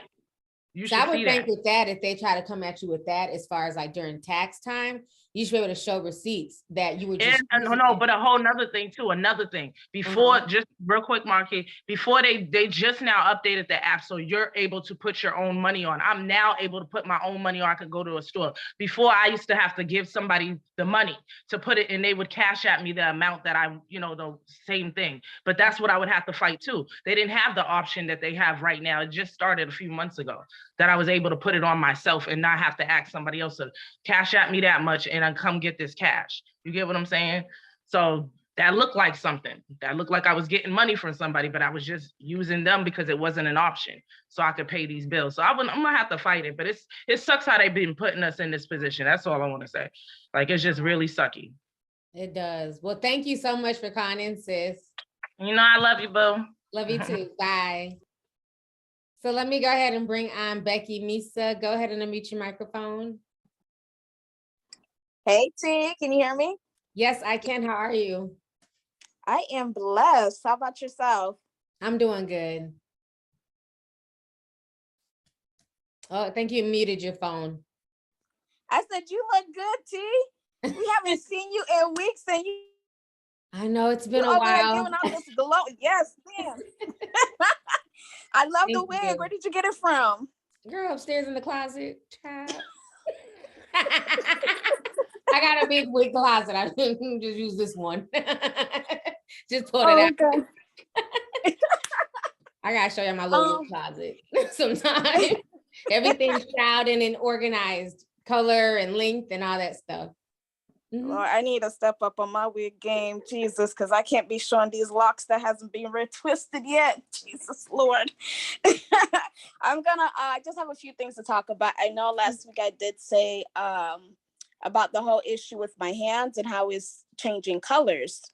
So okay. I did go to the doctors, went to several doctors, and everybody's telling me what the arthritis doctor did was not right. That's what I'm getting out of it, because they said there's no way that I'm supposed to get this type of side effect just by getting that type of medication. I was on steroid. I was on it before. I took several shots and I also took pills on steroid. Never had a problem besides weight gain and weight loss. But out of a sudden I took another one, which I think it is something different. And now my hose is reaching to my wrist and my thumb, and it's going to the back and the front of my wrist. So that's the color's changing white. And I'm just like, okay, so what's going on? So I talked to the dermatologist. They're going to send it to the insurance. The insurance sent me a message, say, hey, we denied your, for you to get the medication. I said, what? Oh, we got to talk about insurance. Finish your story. Keep going about the insurance. I was just like, wait a minute. I on the phone for 4.5 hours talking to several people back and forth with insurance. Why are you guys denying me? Mm-hmm. Oh, well, you don't meet the criteria. I said, and then they started speaking. I said, so what is the criteria? The lady's literally saying what I'm going through, and she's telling me I'm denied. Oh, you guys can appeal it, but that's going to take 30 days. I said, you know what? I can't do this, because not only did the insurance did me wrong with that, but they also, I had a claim, and the claim, apparently they took it off, put it back on, took it off, put it back on, and now I'm on collect something that it's not supposed to be, I'm not supposed to be in collection for. And I talked to the insurance, well, you're not supposed to do that. Well, you know, this, and that. Well, you guys need to fix it. You guys literally send me a paper and saying, you know, don't pay anything. Then here goes the collection saying, well, you didn't pay us anything, so we're putting you in collection. I was like, you know what, T, at this point, I don't know what to do. There's definitely something going on with the insurance in America. Okay.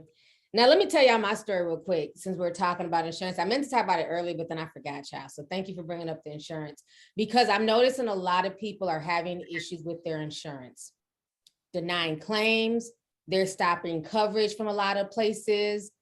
A friend of mine, they have been going to their therapist, I mean, for like maybe 2-3 years. They've been going to a specific clinic. Then all of a sudden they go there and they're like, oh, we no longer take Blue Cross Blue Shield. You know, like a lot of these insurances, and they're not telling people anything. So what happened to me, I go to Walmart. I've been getting my prescriptions at Walmart for like the past, I don't know, 2 years. So this is my medicine that I need every day to like live, right? So I go to Walmart and they're like, oh, we can no longer fill your prescription. And I'm like, why not? They're like, Blue Cross Blue Shield won't let us. And I'm like, what do you mean they won't let you? Like, I need my medicine. Like, I only have like 3 days left. And they're like, well, we don't know. Just call the 1-800 number, find out what's going on. So I'm like, okay. So then I call the 1-800 number. So this was like last Wednesday. So I call them and I'm like, okay, what is going on? I go to fill my prescription like I always do, and they're telling me that they can't fill it. Oh, well, we've changed your medicine because it's a specialty medicine, because it's expensive. We've moved you over to a specialty clinic and that pharmacy is going to fill it. And I'm like, okay, where is this clinic and who is this pharmacy? Somebody called Accredo, never heard of this pharmacy. So they said, well, just call them and set everything up, and then they'll be able to send you your medication. So I'm like, okay, fine. So then I call the Accredo people and they're like, yeah, we need the prescription. And I said, well, the lady at Walmart has it and says you guys can call her and she can fax it over to y'all, or y'all can just call my doctor and get it. They call, so then I guess, so now the weekend goes by. So now it's Monday morning. I haven't got my medicine. I'm all out of my medication. So then I called them Monday morning. I'm like, okay, my medicine wasn't here. What is going on? So she goes in the notes and she's like, well, we tried to call Walmart. They didn't answer. And then we called your doctor's office and they claimed that they would send us the prescription. They never did. I said, okay, I talked to y'all Wednesday. So when were y'all going to call me and tell me this so that way I can call my doctor's office and have them send the prescription over? They're like, well, we don't know. I said, so do y'all understand y'all are playing with people's lives? If you guys know that this is a specialty medication that I needed, how do y'all let 4 days go past and I'm calling you guys? So now I'm like frustrated. So I call my doctor's office and I'm like, okay, what is going on? They didn't get this prescription. Some nurse answered and was like, oh, we already sent the prescription to Walmart. And unless the patient calls and tells us to send the prescription to this new place, I'm not going to do it. So now I'm going off like, so why would she not call me and ask me? But better yet, I'm not a doctor. So it doesn't matter if I'm calling and saying, send it here. You guys are talking pharmacy to doctor, like the patient has nothing to do with it. So basically everybody has dropped the ball. So then long story short, they find out that this pharmacy is not in Minnesota, it's in Tennessee. So why would a Blue Cross Blue Shield Minnesota connect with a random specialty pharmacy in Tennessee for my medication? So my regular nurse, she did digging and she was like, no, this is not cool. She said, because with these specialty pharmacies, by the time we get the prescription to them, and being that it's in a different state, they have to go through several days approval process. She said, you probably won't get your medicine for 2 weeks. And I'm like, this is ridiculous. What am I supposed to do? I said, I haven't had this medicine in my system for 5 days now. Anyways, they end up calling my doctor and they find a specialty pharmacy in Minnesota that's not like 20 minutes away from me. So they called them and then they had to call Blue Cross Blue Shield and was like, you guys had no business moving her prescription to Tennessee when there are specialty pharmacies here in Minnesota. Well, come to find out the reason why they did all of this, money. because Walmart is charging them too much and they don't want to pay them X amount of dollars. This company in Tennessee was the cheapest price, but they didn't tell me anything until I went to go for my prescription. So anyways, long story short, they had to call the Minnesota pharmacy and put in an emergency request order and tell them, because usually they would send it to my house. And they were saying like, even in Minnesota, it would take like 2 days to get to your house because they got to, run everything through the system and then send a driver out here. I said, I don't need all that. I will come to y'all. I just need my medication because I haven't had it in 5 days. So they put in an emergency order and they got it approved and I was able to go get my medicine. Like I literally, as soon as I got it from her hands in the drive-thru, I took it in the drive-thru like a fucking crackhead, like get my shit. You know what I mean? I just took it in the drive-thru. It was that serious. You know what I'm saying? So you're not lying. There's something going on with the insurance companies where they are playing with people's treatments. They're not even covering what they're supposed to be covering. Like people's bills from like the hospital, like you'll get a bill and it's like, well, damn, what did the insurance pay? They're not even covering half the stuff that's being submitted. Right. And speaking of that, I have Florida Blue too, so. You have what? I have Florida Blue. That's the insurance I'm on. Oh, Blue Cross Blue Shield. They ain't shit. Yes. I'm sorry, I'm in Florida, so that's what they call it. I'm sorry. But see, the thing is, a lot of people can, like, if you're self-employed, that's like one of your only options.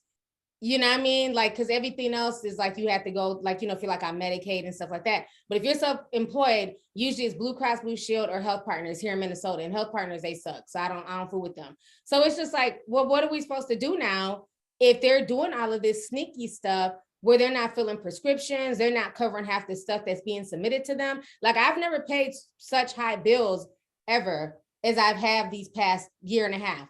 It's like, on top of you paying $800 a month for the insurance, then you're getting bills for like $1,000. It's like, well, damn, what did y'all cover? Did y'all only cover $200 of the bill? It's getting really bad, you guys, with the insurance. It really is. It is, because I never spent so much time talking to insurance, like going back and forth with an insurance company before ever, just to deal with the stuff I'm going through, and they're giving me the runaround. Oh, you need to talk to this company. You need to do this. You need to talk to this. I'm like, well, you guys are the insurance people and you denied me. Why do I have to go to 4 different people or companies just for, just for a medication? It's just an ointment cream to stop the spread. So that's just, oh gosh, too. When you was talking about it, I was like, oh, let me bring up the update. And you said you have the same insurance I did. I was like, oh God. Yeah, Blue Cross Blue Shield. Everybody I know who's with them has been complaining. They're on one. They really are. Oh, time's up. Okay. Thank you. All right. Well, thank you for calling in, sis. It was good talking to you. I think her phone line dropped. But yeah, I'm reading the chats here. So it looks like I'm not the only one. Wow. T-Baby says her copays are super high as hell. Tech Learner says the VA hospital plays with our prescriptions like that too. AB says I work for Humana Insurance and we've been getting a ton of urgent cases like yours. Wow. Miss Scully B says she went through a similar situation with another pharmacy in Texas. Britt says they're also inflating clinical bills before sending it off to the insurance companies. Yeah, there's something going on. What I didn't even know that some people were dealing with this. So that's good to know that it's not just me. But Pumpkin says I've seen some plans where the deductible won't even apply for your surgery. So you're going to pay fully out of pocket and not even working towards meeting your deductible. Yeah, I'm seeing that as well. Yeah, it's a mess. I feel like the whole system is gonna crash soon because it's like everybody's robbing from Peter to pay Paul, but they're playing with folks' medication, the insurance premiums have gone up. Plus, when they send you your bill, they're barely covering anything. It is a mess. It is a mess.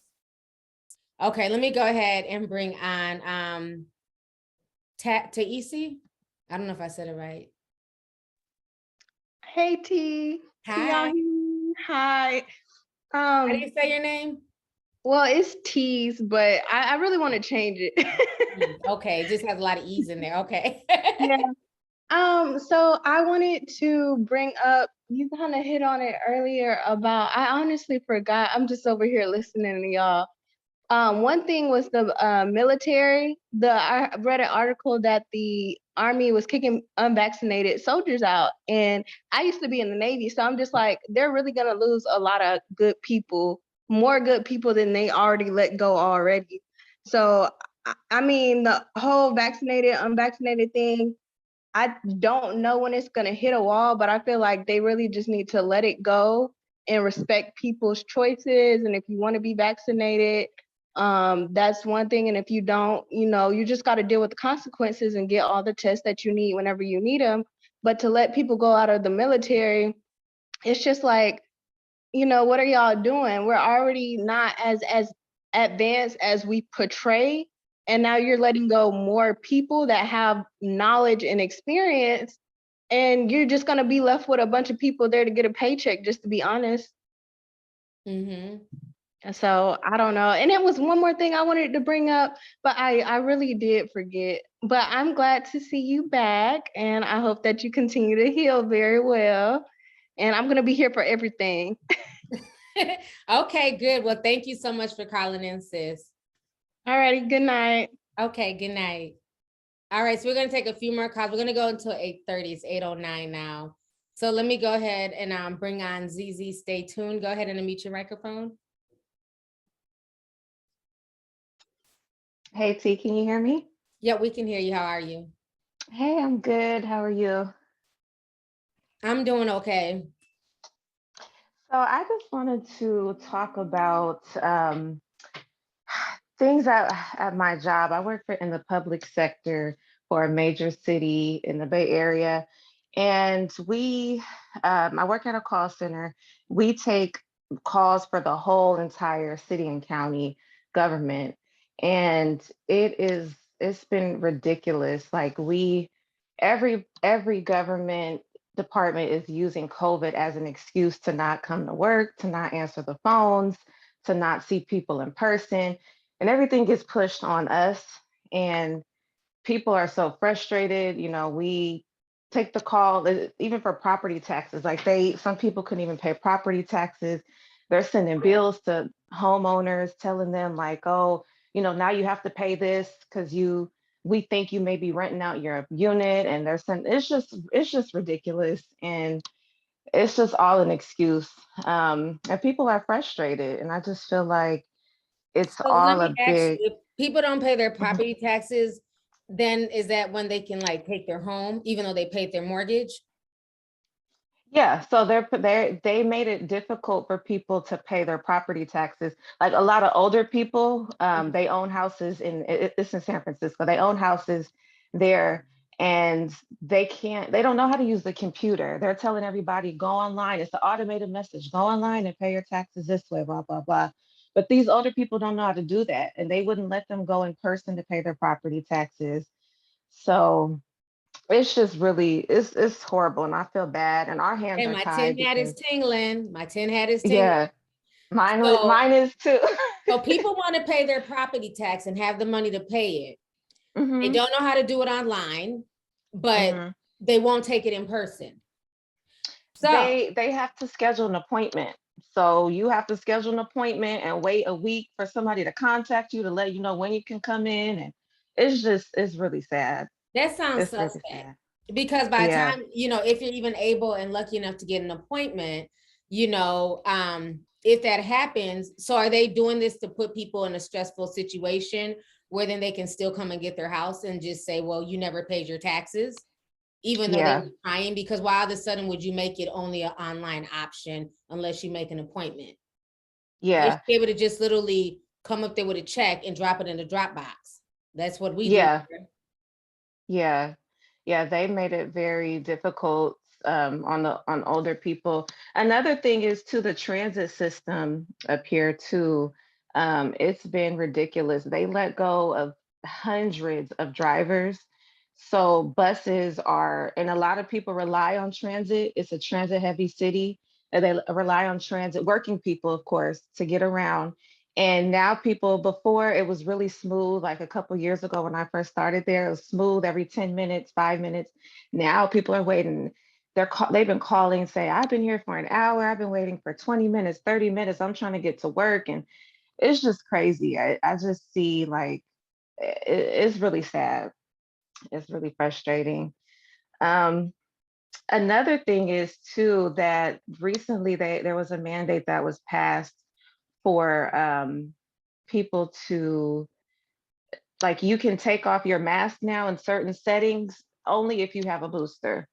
So you could have both of your vaccines, but if you don't have a booster, you're considered not fully vaccinated in certain settings. So it's just a lot going on. So even if you've had two vaccine doses, you have to get the booster to be considered? Yeah, to take off your mask. Yep. Yeah. Yeah, I don't know. I don't even know what to say at this point. It's just getting ridiculous. They do COVID, what is that? The COVID passport up here now in Minnesota, in Minneapolis and St. Paul. So everybody's been coming to the suburbs to like eat and hang out, because in the suburbs they don't have a mask. They don't have the COVID vaccine mandate. But like in the Twin Cities, like in Minneapolis, to go into any clubs, to go to any comedy shows, they're not requiring that. So yeah. So yeah, it's just been a lot. And I see the bigger picture, of everything. And it's unfortunate to just have to sit back and watch it play out. But what can we do? Right.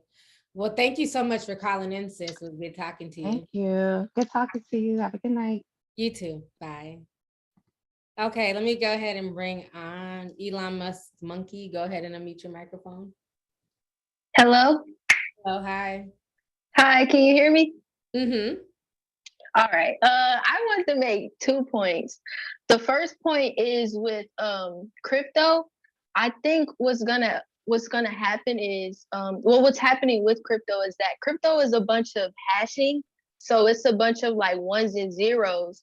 And when it's just taking up a whole bunch of electricity. And I feel like what's actually happening now is that actually it's like pollution. Somehow it's like electric pollution. It's very interesting. I think if you're interested or anybody's interested, they should read up on it. And I feel like the government is gonna pull the rug out from everybody who has like Bitcoin, Ethereum, just like you said, and they're gonna use their own crypto, and they're gonna be like, oh well, because when y'all was using crypto, y'all caused so much pollution. So now here's another tax. You're gonna have a climate change tax, and then because y'all did so much with the electricity, now we're gonna tax you for that as well to make more money. Because isn't, like you're saying, like when they go to like make crypto, aren't they like digging, they're getting it from some resource, right? Yeah, it's mining, and it's really intricate. Yeah, I can't fully explain it. I'm sure there's better people in the chat that know better about it, but it's mining, and it's they call it like it's hashing, and it's a whole bunch of numbers and stuff, but that's taking up a lot of electricity, or people are predicting that it's going to take up a lot more electricity and so stuff do like you think what they're going to eventually do is put a tax on that as well, like they do coal mining, and like just different taxes, like environmental quote unquote taxes? I mean, I think so. If it gets really bad, I think it will. And my second point was with Russia, Ukraine, and China.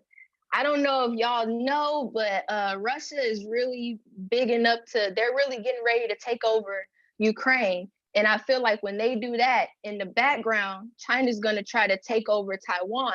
But they're not doing it now because Russia and China are like best friends now. And China's currently hosting the Olympics. But if y'all didn't know, I posted this in the War Conspiracy Room. China, there's a Russo-Ukraine war actually going on right now. And it started in 2014. So now I was in the War Conspiracy Room. I'm like, why is this getting more attention unless something's about to pop off? Yeah, because I didn't even realize that they had beef and almost went to war, like you said, back in 2014, 2015. I don't know. Maybe, I mean, I was on the internet, but I don't remember hearing about it like I'm hearing about it constantly now. Yeah. Because initially I thought they had conflict like in the 90s, but then when I was going back and I was watching videos about the conflict, they literally had conflict not even a few years ago. Yeah. And another thing, cool thing, well, not cool, but with the numbers, right? So I posted this in the chat as well. The Olympics ends on the 20th, February 20th, right? And that'll have been 8 years to the date since Russia and Ukraine went to war. You know what I'm saying? So I feel like the media is focusing a lot on Russia and Ukraine, but China's going to be like, okay, while y'all do that, let me go swoop Taiwan up. And it's going to be hard to go against Russia and China because Russia has a lot of oil and China does a lot of imports, exports. So like you've been saying for a while, we don't have to have guns. They could just be like, we don't want to trade with y'all no more. You want to let Ukraine into NATO? Okay, fine, but we don't have to trade with y'all no more. We can keep everything. China literally makes everything, you know? Everything. And I didn't even realize how bad it was. Cause you know, for us, we think, oh, made in China, we think about clothing, you know, the tag. And it wasn't until 2020 when I started realizing they were also making our medications. Like a lot of our medicines are made in China. Even our canned foods are made in China. You know, so yeah, you're right. If we do end up going to war, if a war does come to play, it's going to be interesting because it's not going to be your typical on the battle lines with guns. They're going to be able to do a lot of dirty things. And we all know, not, you know, to anybody who's Russian, not trying to be, you know, racist. Russians are some of like the best hackers in the world. Yep. You know what I'm saying? Like they are just very devious. Not everybody, but you know what I'm saying? They have that reputation. Like when they, like if you guys have ever watched like hacker conventions on YouTube, most of the winners are always Russian. I'm just saying. So I just would not be surprised if, you know, there's like some Russian man, you know, drunk off vodka and shit, and he's just sitting here tapping into America's water supply system, you know, just, or the grid. You know, that's the part that's just very, very scary. Like you have a lot of people that are just, they're proud agents of chaos. You know, and it reminds me like those old, like G.I. Joe, like, you know, growing up in like the 90s and watching G.I. Joe commercials and, the cartoon, and you would see Cobra, Commander, and I just feel like we're living like, you know what I'm saying, like in a movie at this point. It's crazy. And all the numbers are, I'm not even big into like numerology and stuff, but all the numbers, I'm like, man, 8 years to the date when the Chinese, you know, when the Olympics stop, and this is the Winter Olympics, like you've been saying, winter is coming. I think winter is here, but you know, all this stuff happening. And personally, I think Russia might not invade simply because I don't think they want that smoke with NATO in the US, but China don't care. China will take that with anybody. So I don't know. It's going to be interesting to see how all this plays out. Yeah, China controls basically most of the world at this point. Everybody's indebted to China, even America. And Jose was saying in the chat that Russia provides Germany with 57% of their energy. So think about that in context. If they do go to war, is Germany really going to jump in and say, hey, they're wrong when they control your power grid? And Russia can just flick the lights, you know what I'm saying, on half of your country? So that's the thing. A lot of these countries are indebted to countries like Russia and China. So it's going to be very interesting that if something does pop off, are these other countries going to, you know, speak out? Or are they going to do what's in their best interest is to just shut up because they owe China so much money, or because, like in the case of Germany, Russia's providing them with power? Yeah, I don't know. And I think everybody is scared of China. You can't even find like, you know, not bad things, but you can't find like honest criticism about the Olympics. I tried to find a video of the opening ceremony. I swear to God, I could not find it anywhere. China is not playing with, you know, how the media portrays them and stuff. It's interesting. It's really interesting. But that WION lady, I like her. She, every chance she get to talk about China, she gonna take it. I like her. Yeah, Keisha Mulvaney. Yeah, she goes in. Yeah. Play. But thank you, T. I appreciate it so much. I'm so happy you're doing well. Thank you. Thank you for calling in, sis. All right. Bye-bye. Bye. All right, let me go ahead and bring on Aaliyah. Go ahead and unmute your microphone.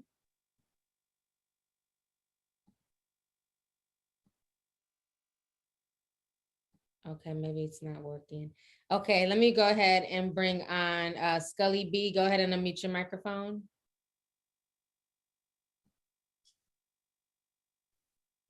Hey, you guys. Hi. Hey. You like you about to sleep. I am. I done ate and I'm smoking now. Y'all know what come next. No. Itis. Right. But you look, I'm so glad to see you, T. It's good to see you back on camera, girl. We missed you. Like, thank you. I appreciate it. I had something to add about how you say the government is searching America's couch cushions, like even cushions that they done already searched. Okay, let me tell y'all, like when my brother died, he died 3 days after Thanksgiving, right? When I tell you by the 1st of December, they had already stopped his checks. But then but then the next month, and I kid you not, for like the next 6 months after that, they kept sending my mom letters threatening her like she was still getting the money. And they had been stopped. They had already stopped it. She had to fight them for like 6 months after my brother died because they kept threatening her about money they had already stopped. So when did your brother pass? And I'm sorry about your loss. No, yeah, I'm had my days. This was this was 2020. Yeah. Oh wow. This was 2020. Thanksgiving of 2020. So they ran to Herb and cut his Social Security check. Is that what he was getting? Yeah. And then accused your mom of still collecting a Social Security check on him. Yes. Wow. I mean, like for 6 months, it's like, okay, I just called y'all about this last month. Like, seriously? So say the government is not playing. They not. Like they really have some shit going on. I don't know what it is. I'm not into finances like that. Like I pay my bills, pay my taxes, do my taxes, whatever. And that's it. You know what I'm saying? I'm not really into the whole crypto, none of that. Because if I don't understand it, then I'm not gonna mess with it until I do my research and I do understand it at least enough to where I feel comfortable to get involved with it. I'm not at that point yet, so I just kind of leave it alone and I sit back and I listen like tonight. But I did want to add that in, like y'all just be careful because they coming after people for shit that they not even doing. Seriously. Right. Yeah, like I said, the 1099s that are coming out, it's crazy. I mean, it's companies I've never heard of sending out 1099s. Yeah, and this Cash App shit really has me nervous because that's like I use that on the daily. You know what I'm saying? Like I'm forever like moving money in between my accounts using Cash App. People sending me stuff. I'm like, you know what I'm saying? So that just the fact that they made it that much more complicated, it irritates me and it scares me also because it's just like if they do that, what's next? What's and then coming? you got to think about it too. There's a lot of people who, as soon as it's tax time, they run to go file their taxes. Because a lot of times, most people get refunds back, right? So if you're running to go file your taxes because you need that money for bills and whatever else, and then at a later date, you're hitting them because right now, I know there's somebody in the chat that says that they work at Cash App, so I don't know if they can chime in. But from what my CPA told me, like Cash App, Venmo, and a lot of these people, they are so behind right now. So that's the frustrating part. As a CPA or tax accountant, you're trying to get your job done, but you really can't until all of these 1099s come. But then you can't blame Cash App because the threshold a year ago was $20,000 and they dropped it from $20,000 to $600. Can you imagine? That's a big ass difference. Their caseload just went up. They're not going to be able to send all those 1099s that quickly. So are we going to be waiting for 1099s until, damn near March? Like they're not taking this into accountability. And for the people who already went to go file their taxes, now you might have to amend your taxes once you get hit with that 1099 that you weren't even expecting from Cash App. Exactly. I just want everybody to be careful. That's all I can say because I don't know what the hell they're doing, but I know it's not for the good of the people. That's all I do know. Yeah. They in it for the money. Yeah. America's definitely going broke. Like I said, I was just amazed reading what people were saying about the insurance. because I tell you, I've just been dealing with such a stressful week because it's just like, you know, to go in and go get your medication, they tell they can't give it to you. And I'm like, well, damn, can I pay for it? No, you need to talk to your insurance. It's just, it was insane. And then to find out that y'all did all this to just save a buck. Well, damn, are y'all about to go broke too? Blue Cross Blue Shield? Y'all are sending people's medication to a whole nother state. It doesn't even make any sense. And it's like, I just feel like there's no checks and balances being done for these corporations, but y'all want to shake down regular people. Exactly. But that's all. I don't want to take up too much time because I know we almost there. But yeah, that's all I wanted to chime in. Hope everybody else is doing well with the weather and everything. It's cold as hell out here in Texas. We like iced out in places. We good here where I am in Houston, but the weather is crazy. So I hope everybody's being careful with that too. Yeah. Well, take care of yourself. Thank you for calling in, sis. No problem. Bye, you guys. Good night. Good night. Okay, let me go ahead. Bring on Jose. Jose, go ahead and unmute your microphone. Hello. Hey, Jose. How are you? Good. You got on a hat and you live in Texas, so it must be cold where you're at. Yeah, it is. It's a little cold, but the ice is melting, so it's all nice. Okay, good. I wanted to speak about how, like, you see all these, like, insurance and just, like, all this shit is literally, like, putting us in a corner. And I've also noticed that, like, so many people that I know personally from church, from school, from New York, like, so many parents are dying and leaving kids. And even my sister passed in February of last year. Oh, I'm sorry to hear that. Oh no, it's okay. Just yeah. But I've been like taking care of her son, and oh, was that the little boy who was on camera last time? I seen him in the background. Okay. And I've just noticed how everything is an attack on kids, everything. Whether it be Coco Melon, fucking anything. It's like they're literally making our kids like so reliant and so like they can't concentrate, they can't do any of this stuff. And it's giving me all those vibes of that Colorado airport mural when those ladies are throwing their babies in the hole. And I was watching very old tapes of Alex Jones because I'm from Austin. I've met Alex Jones when I was a kid, and I knew who Alex Jones was when I was in elementary. Like that's how big he was in Austin. And Austin, Texas used to be, it wasn't on no faggot shit like how it, I mean, it wasn't on no lame shit how it is now.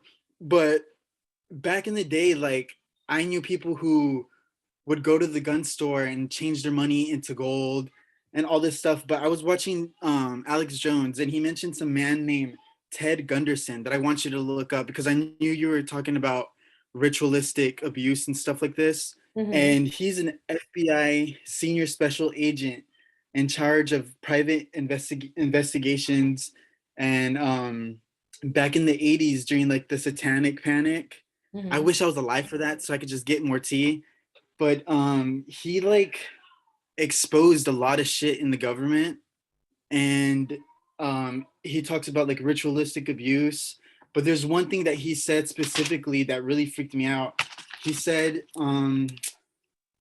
Gunderson alleged the U.S. government was prepping for mass like concentration camps and setting up thousands of camps and purchasing 30,000 guillotines.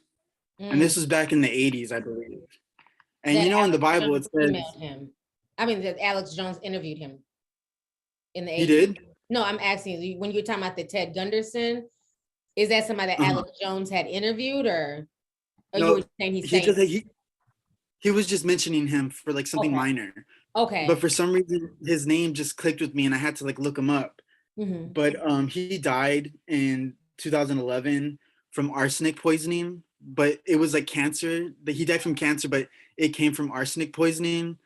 What? And yeah, it's arsenic. really, Who the hell got arsenic in their kitchen? That's a poison from like the 1800s. The hell? yeah, exactly. And it was just really creepy because I'm really viewing all of this, like even with insurance, even with taxes, like they're really making us, like they're really breaking us down to get us in this vulnerable thing. And we're seeing how companies are acting, we're seeing how witches are acting, we're seeing how everybody's just so desperate to do this weird, like they're getting ready for something. And I remember we were talking about like the arc and stuff like that, but there's definitely something happening that is so beyond like the physical. I don't know if it's the fourth dimensional aliens that are going to come down to fuck with us, or I just don't know what it is, but it's to the point where I hear my friends talking about them not paying rent, them not paying debts, like them just like being so like, oh, the world's gonna end anyways, like this type of energy, like already accepting it. And it's so creepy to me. It's getting it, the whole energy of everybody, even kids. It's crazy. Even kids are on some shit, and it's spooky, bro. And it's really affecting my energy. And I've never really been affected by shit like this, but I'm just like to the point where I'm like, shit, fuck yeah, I don't want to pay no more bills. Yeah, Like, it is. A lot of people are dealing with depression, you know, like in this day and age, it's a lot. And I feel too, like a lot of these kids are being fed escapism, because let's not forget, Euphoria is one of the most popular shows right now with teens. And all these teens do on there is do drugs and pop pills and party, you know. And I think a lot of people are almost living vicariously through this show. They definitely are. To hit on the Alex Jones angle, Goth Boy, matter of fact, he sent me a DM on Discord, and he sent me this old video. And I remember watching at my desk at work, because I remember when this came out. Remember when Jesse Ventura had his show called Conspiracy? Loved it. You know, Jesse Ventura, she's from Minnesota. And I used to watch it at my desk. Well, there was an episode of a woman, remember, she was really scared, and they went to some island to interview her, and she said that there's going to be a vaccine coming out, and it was going to like kill half the population. And she says, after this interview, I'm leaving America. I'm gonna post that interview, because I had forgot all about it till Goth Boy sent it to me. And when I watched it, and it's very weird, because when I watched it in 2011, I didn't think she was crazy or nothing, but I was just like, okay, I couldn't even fathom it. It's like I'm in a whole different space back then. It's not now, but it's soon. Yeah, and I feel like now watching what she was telling Jesse Ventura, I feel like that's what we're living currently. It was so eerie to watch it. Because I remember like gray YouTube and like seeing videos, staying up all night in middle school, just watching these videos of like people being in the Illuminati, or like genocide by the masses, or like Walmart's becoming concentration camps. And I just remember, oh, well, yeah, that's all I wanted to say. But like, there's a lot of spooky stuff happening, and it's getting really out of control. Before you go, what were you talking about with Coco Melon? Because I just watched that recently with my niece. When I babysit them, they watch Coco Melon, and you know, I don't have little kids, so I'm just like, oh, cute, a little show, and they're singing. I thought they were cute. So what is going on with Coco Melon that I need to know about? Coco Melon, to me, like all the kids, because I was doing Christmas break, I'm like the uncle who takes care of all the kids whenever they just throw the kids at me, because I guess I'm the youngest of my siblings. So like the kids gravitate towards me, so I just usually take care of them. But they were watching it, and they were like either hypnotized by the editing, because it's very fast paced. It almost feels like TikTok, you know, when you're just like swiping and swiping and swiping. And I started getting like this sensory overload, and I couldn't even watch it. But my nieces and nephews were like just on it, like just fucking like hypnotized by it. And I saw my nephew FaceTiming his dad, because I pick him up from school, and he was FaceTiming his dad. And I guess he was over the conversation, and he swiped up on the FaceTime call, like if he was on TikTok, to just like hang up basically, or like go on with the subject. And I saw that shit, and I was just like, these kids really have no patience, and they don't have their attention span is gone. And it's scary. It's really scary, because how hard is it going to be to tell these kids to believe in God? Like it it's like we can't, it's almost to the point where we can't save our kids now. Like, and I remember when I was younger, I like remembered, I was like, I remember YouTube taught me how to shave. YouTube taught me, and I have a dad, and I have a very masculine dad, but it is just one of those things where like we didn't hang out that much, you know what I mean? And now that I'm hanging out with him because I'm taking care of him because he's disabled, I'm like starting to notice like all the things I missed out on. And I'm 27 right now, and I have that connection with him. But what are these kids gonna have? They're not gonna, even the people who are parents now are the ones giving the kids the phone to shut up. Yeah. Yeah. So they've been conditioning us for so long, and I'm not feeling hopeless. I'm really not, because I know how powerful humans are, but it's just getting to the point where I'm like, kind of just, I think I'm just depressed right now. You know what I mean? Yeah. Yeah.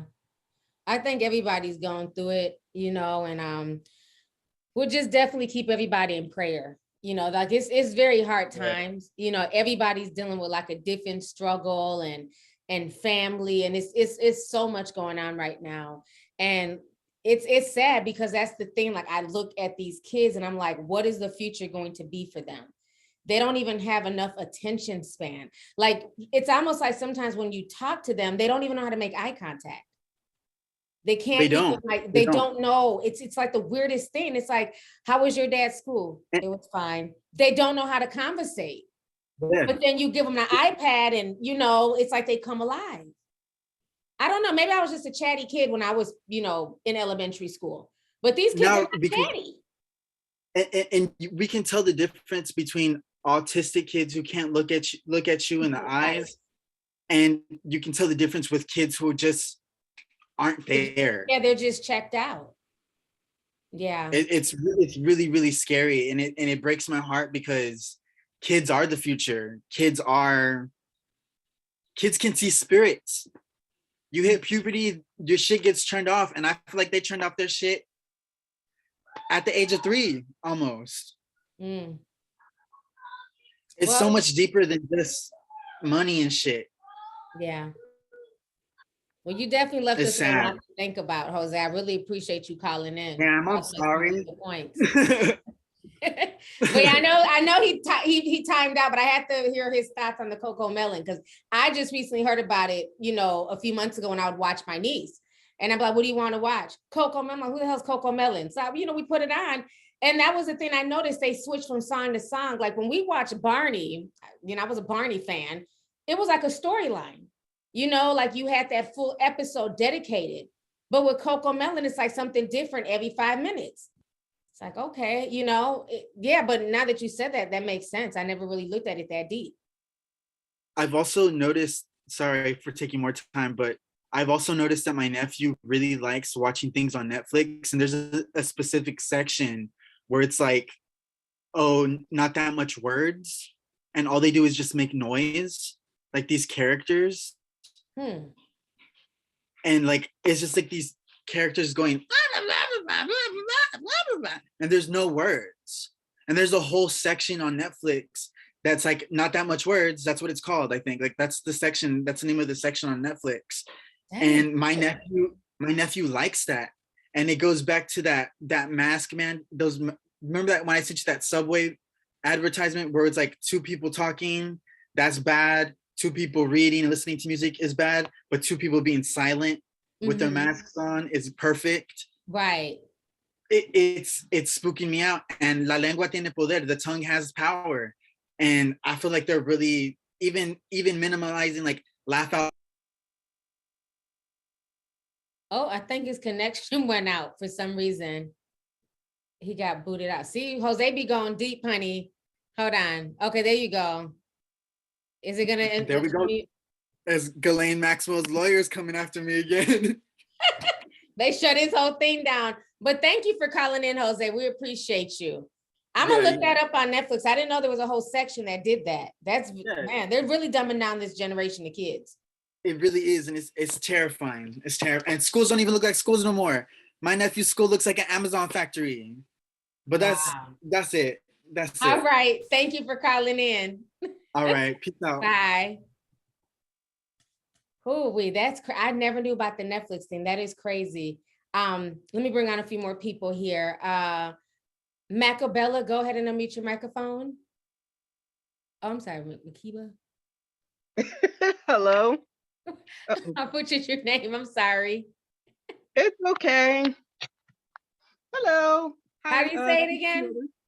It's Mika Bella. Mika Bella. Okay, how are you? I'm doing good. I came up with that name to hide from my ex-husband, but that's a whole nother story. I know that's right. I was like, you ain't gonna find me. So I did want to talk about the job market because I noticed since COVID, post-COVID, it has really changed. Even at my job, the last time I was the one who spoke about how hiring is really different. And now it is really difficult because I realized that now they are trying to pay people less and more job responsibilities. As I was looking in the job market, I'm recognizing that a lot of director positions, what they used to do is now being pushed off on managers. So I'm not feeling that. My team is hiring because people are dropping like flies, and I don't blame them because we don't pay our people enough. But unfortunately, I have no control over that. I'm just one of the middleman people. I think my company's in trouble, but I ain't even gonna go there. So I did notice that. And I work for a TPA, so I definitely know a lot about the insurance stuff that you're talking about.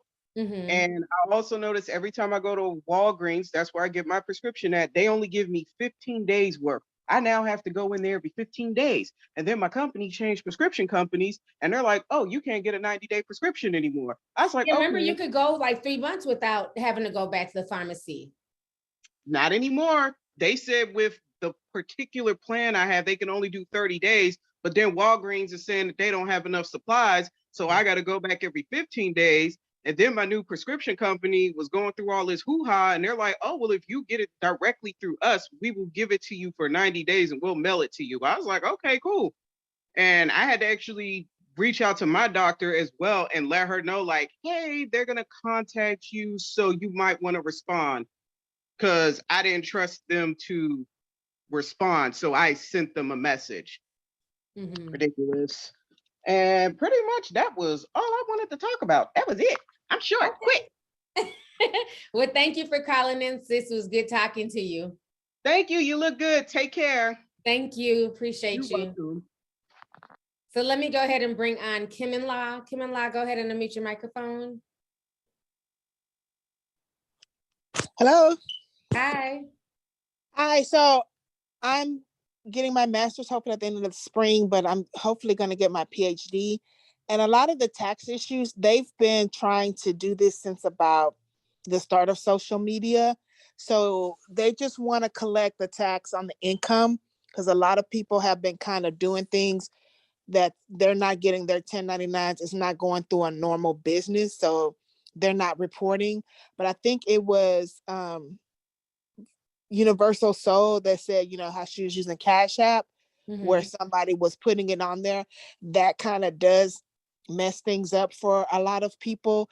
So, but if you're in the tax community, they've been doing this, like bringing about these changes and sending the letters and notifications for a few years. So it's nothing really all that new. But if you're surprised, it's gonna come around to where it's just going to be the normal way of life. They always kind of catch up with things eventually and just they want their cut. That's basically how it is.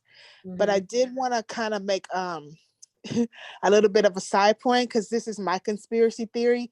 I work right now in logistics and I hear a lot about how these truckers are being treated. They're not getting their notices. So especially at like the Long Beach, I think it is in California, everybody, the guys that work at the port, they were showing up. Their bosses weren't giving them the information per the union rules on how you're supposed to go over here and do this. They weren't getting that. And I think they just want to kind of end paying the grocery stores. I think they want to kind of have everything go through these warehouses and you get your groceries at home. I think they don't want to have everything stocked up at the normal grocery stores like that. Not that they So you want to. saying that they're going to put like all the groceries like in warehouses And then maybe it'll be like an app or delivery service instead of us going to the store to go pick our own vegetables and stuff. Right. I think that because that when I was asking people that I knew, I was like, you get our containers, are you able to help out? And they were like, we are required through union rules. We have to get this instruction from so-and-so to tell them to go out there and do. That's why things were sitting out there waiting and it was causing all this backup. And I was like, can you do anything about that? And they said, unfortunately, we never thought that would happen. So it's not in the union rules. So there was nothing they could really do because they didn't think they would have 100 guys show up just to sit down and still get paid and not unload the stuff.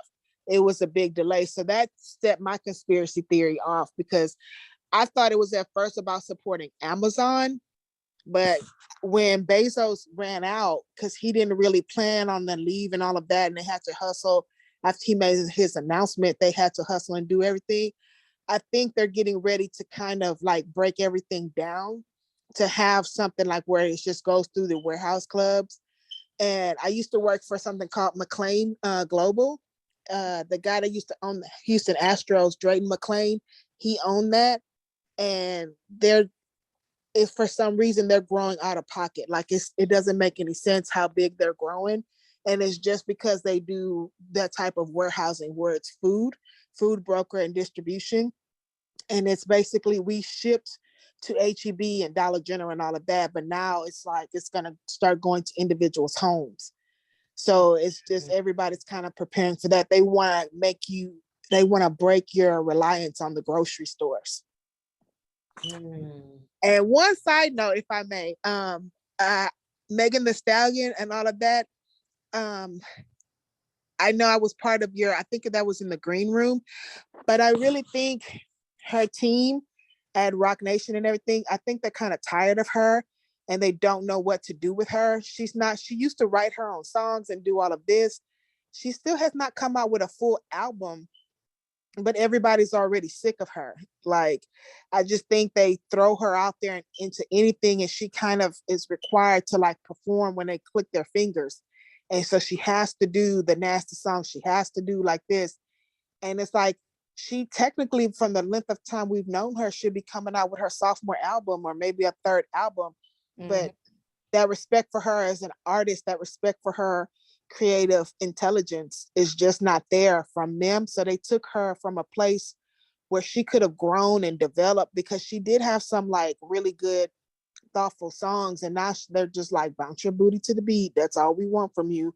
Why are you out here doing everything else? And now she did that horrible video. I was like, that was so disrespectful. There's no way they appreciate your intelligence and your talent if they have you coming out here in this childish colored video. I was so embarrassed for her. So that's my thoughts. But I was just wondering, have you heard about Hazel talking about Travis Scott and how he confirmed that she confirmed she knows he's part of like the Illuminati and that was like a sacrifice for him to level up? No, I haven't heard this. Hazel Lee from Love and Hip Hop? Yeah, she was on her podcast or something. And basically she literally said she felt like it wasn't an initiation, like he already did something to be initiated, but this was his sacrifice for him to already get to advance up a couple of levels. And she feels like she knows who he's involved with and everything. And she felt like it was a blood sacrifice to advance up. First of all, nasal he. You notice how all these people who were once famous or, whatever, Z-listers on television, everybody wants to be woke now. Everybody's trying to talk deep and about conspiracies and the Illuminati and all this stuff. It's only because it's profitable. Yeah, because she was on her podcast promoting, like she's promoting her podcast. Right.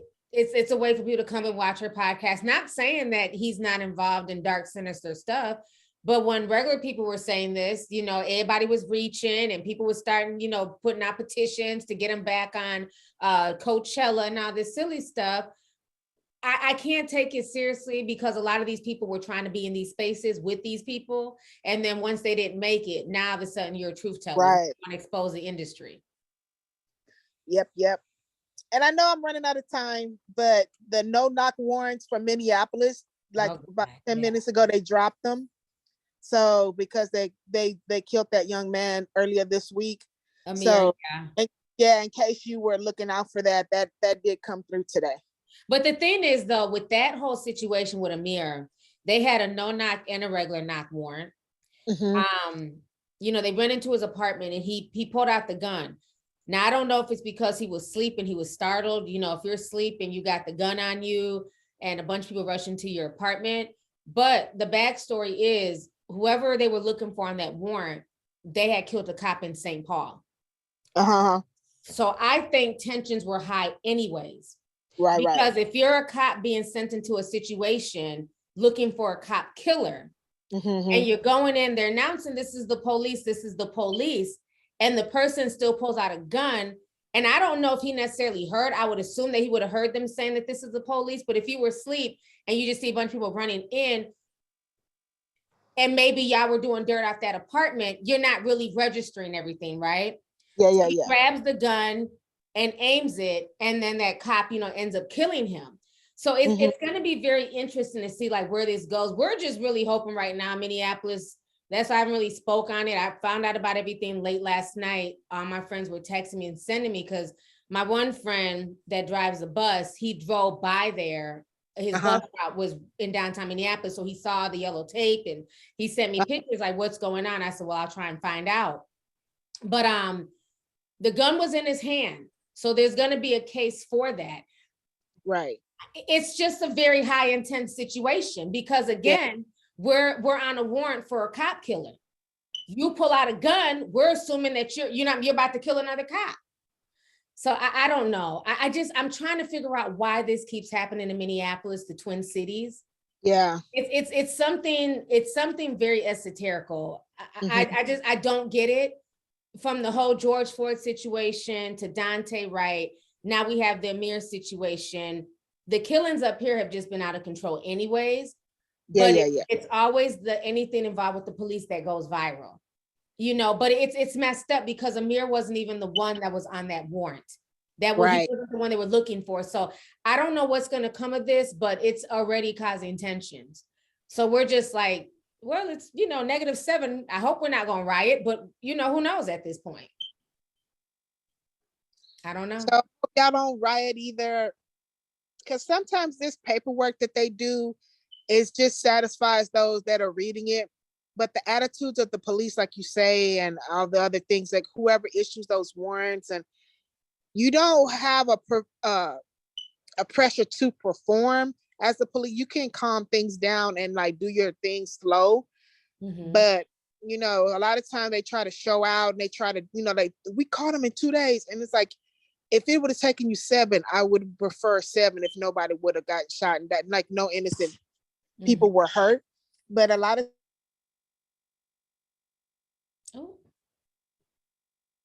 okay. I don't know what's going on with Zoom. That's the second person. It kicked her off and then brought her back in the room. All right, that means we need to get ready to end. It's almost 9 o'clock. I don't know why I just did that. I did the same thing to Jose. But thank you, Kim, for calling in. She made a lot of good points. But yeah, there's some more mess going on in Minneapolis, girls. Ladies and gents, it's a mess. It's a mess. Let me go ahead and just Marquis said she wanted to say something before we end. Marquis, go ahead and unmute your microphone. Dang, see, I'm getting me some chicken right now. Hold on. Where you at? It's 9 o'clock. Wingstop, Ross. Wingstop. Oh, they still open. Yeah, till midnight. So let me say this. Okay. So I don't know what y'all doing with y'all taxes, but I ain't worked. Can y'all hear me? Okay. So I ain't worked this year. And my taxes actually went up higher. Like I'm getting like 11 back. So what I did have the child tax credit, and I did it from September to December.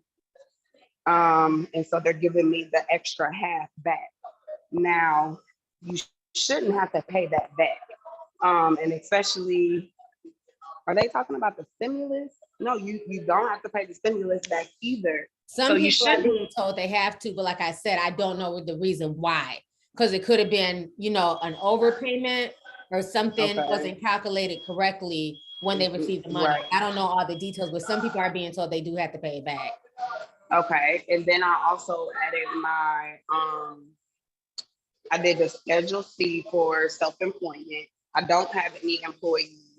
I was able to get something back from that as well. So another thing as far as this year, I encourage anybody, if you have any type of, you are a business owner, if you have any services or products, find a booking site to get to have them be able to put that money in a real bank so it won't be taxed. There was something else that you guys are talking about on there. Let me get my chicken and get out of here. I'm telling all my business, y'all. It was something. I'm sorry, y'all. I was not expecting to be the next. That was it. I'm gonna go ahead and go. But girl, go ahead, eat your chicken. Yeah, I'm gonna go ahead and pepper go. wings. Girl, because that's what I got. It's a Louisiana rub, baby. Yeah, she can't even concentrate. I got back 11,000. All right, y'all. I'm about to go eat these wings. Look. No, but seriously, like just make sure y'all double check everything, because at first it was saying that I was only going to get back 5. And then I literally redid everything and it just shot up. And so, yeah, and this is the first time my guy got something back more than he ever got doing taxes. So try to double check your work, make sure you're doing everything right. Dot your I's, cross your T's. But that's what I'm gonna say. And Cash App, just let it go.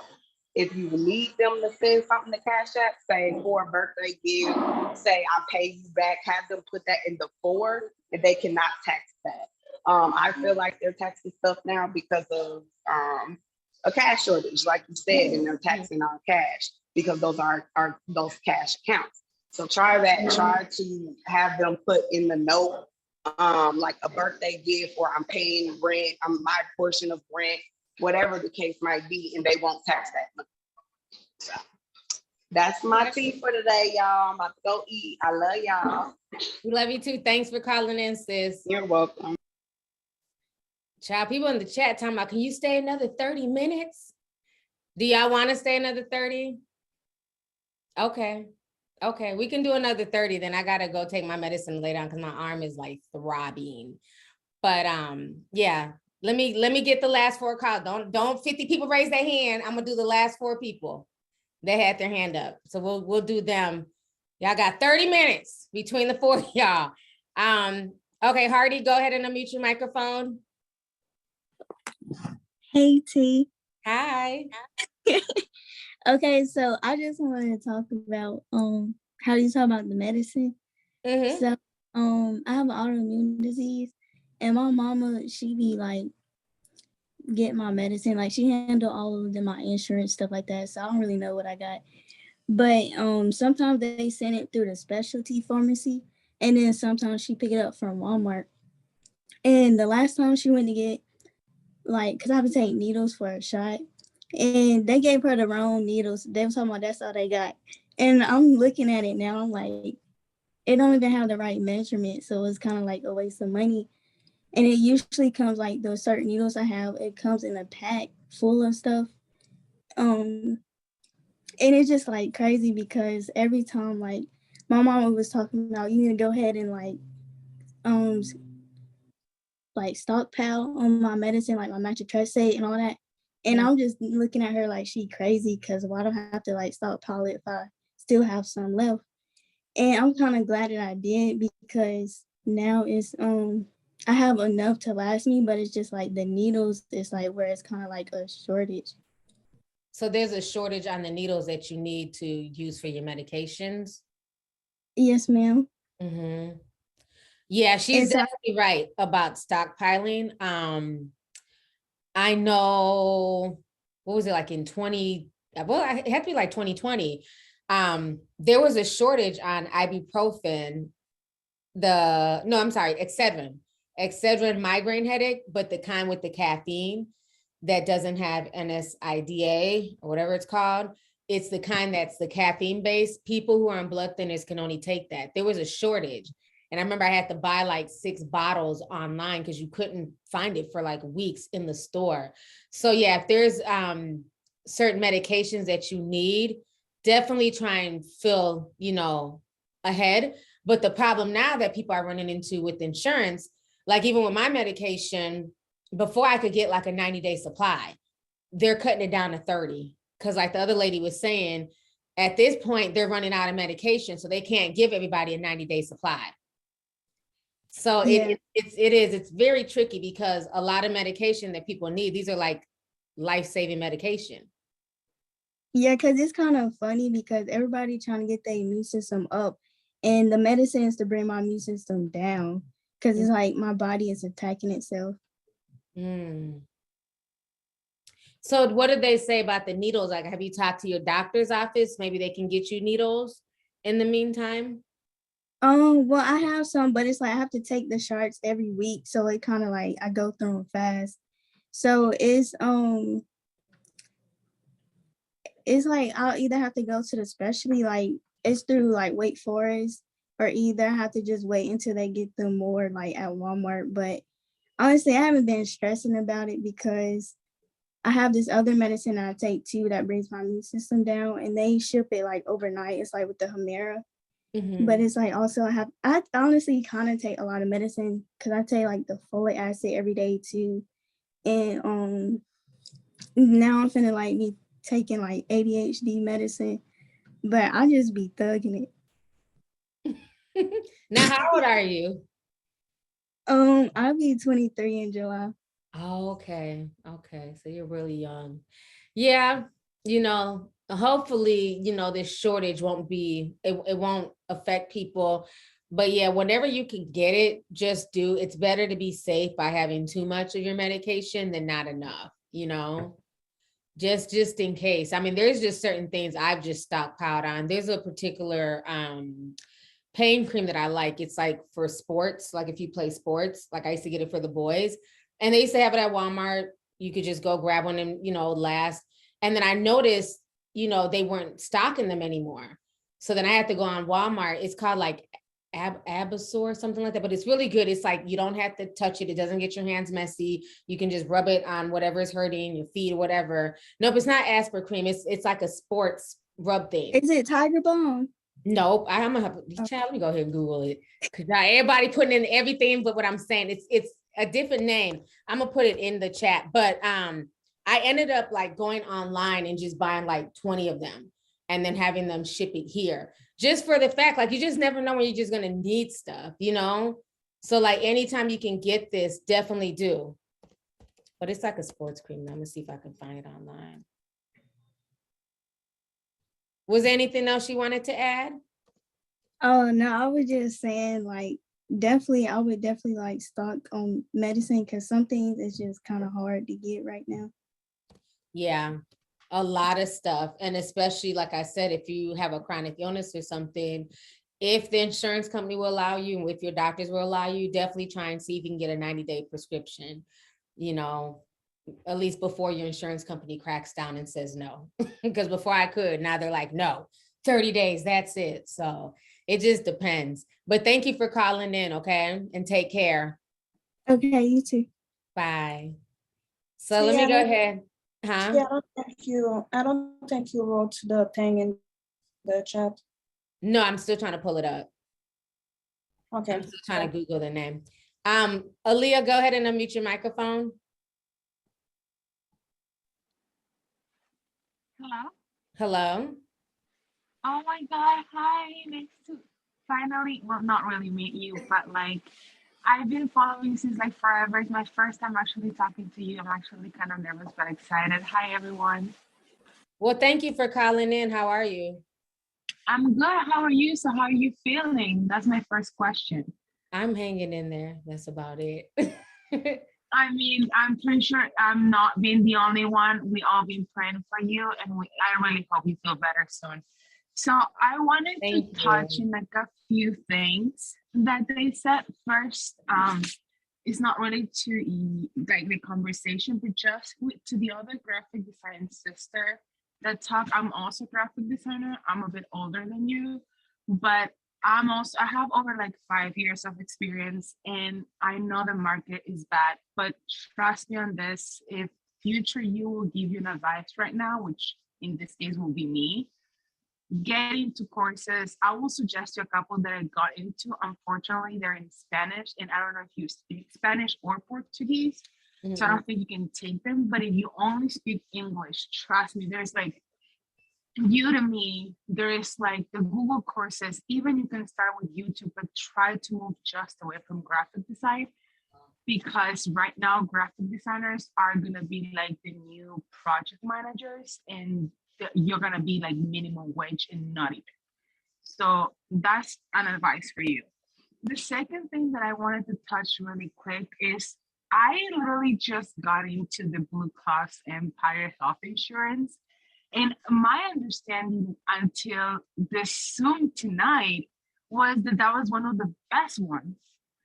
But apparently you guys are having so much trouble. So now I'm questioning my life decisions, because literally I moved from my other insurance to this one because I thought it was a good idea. So I'm questioning my life decisions. So that's the one thing I wanted to say about that. And then another thing that I wanted to touch, I told you I've been following throughout the years, and I couldn't get at Discord the first time you put it in. It was a really funny story. But when you talk the summer of 2020 that everybody was stealing from the government and making all that money, I'm gonna be honest with you. And if somebody out there wants to help me out, hey, like, hear me out. I wasn't able to get into unemployment at all. Like, I didn't receive 1 penny for the government. Till this day, I haven't received my stimulus check. I don't know how I made it through, but I made it through with a couple of months of unemployment, living like for a second paycheck to paycheck, and having part-time jobs. Because the government, I will call and it will be like, we'll call you later, and like hang up. Never call me again, will hang up on me. So I don't know how people right now they're getting like defrauded, and they're saying, oh, you have to return your stimulus. I haven't received a cent from the government, and I really need it.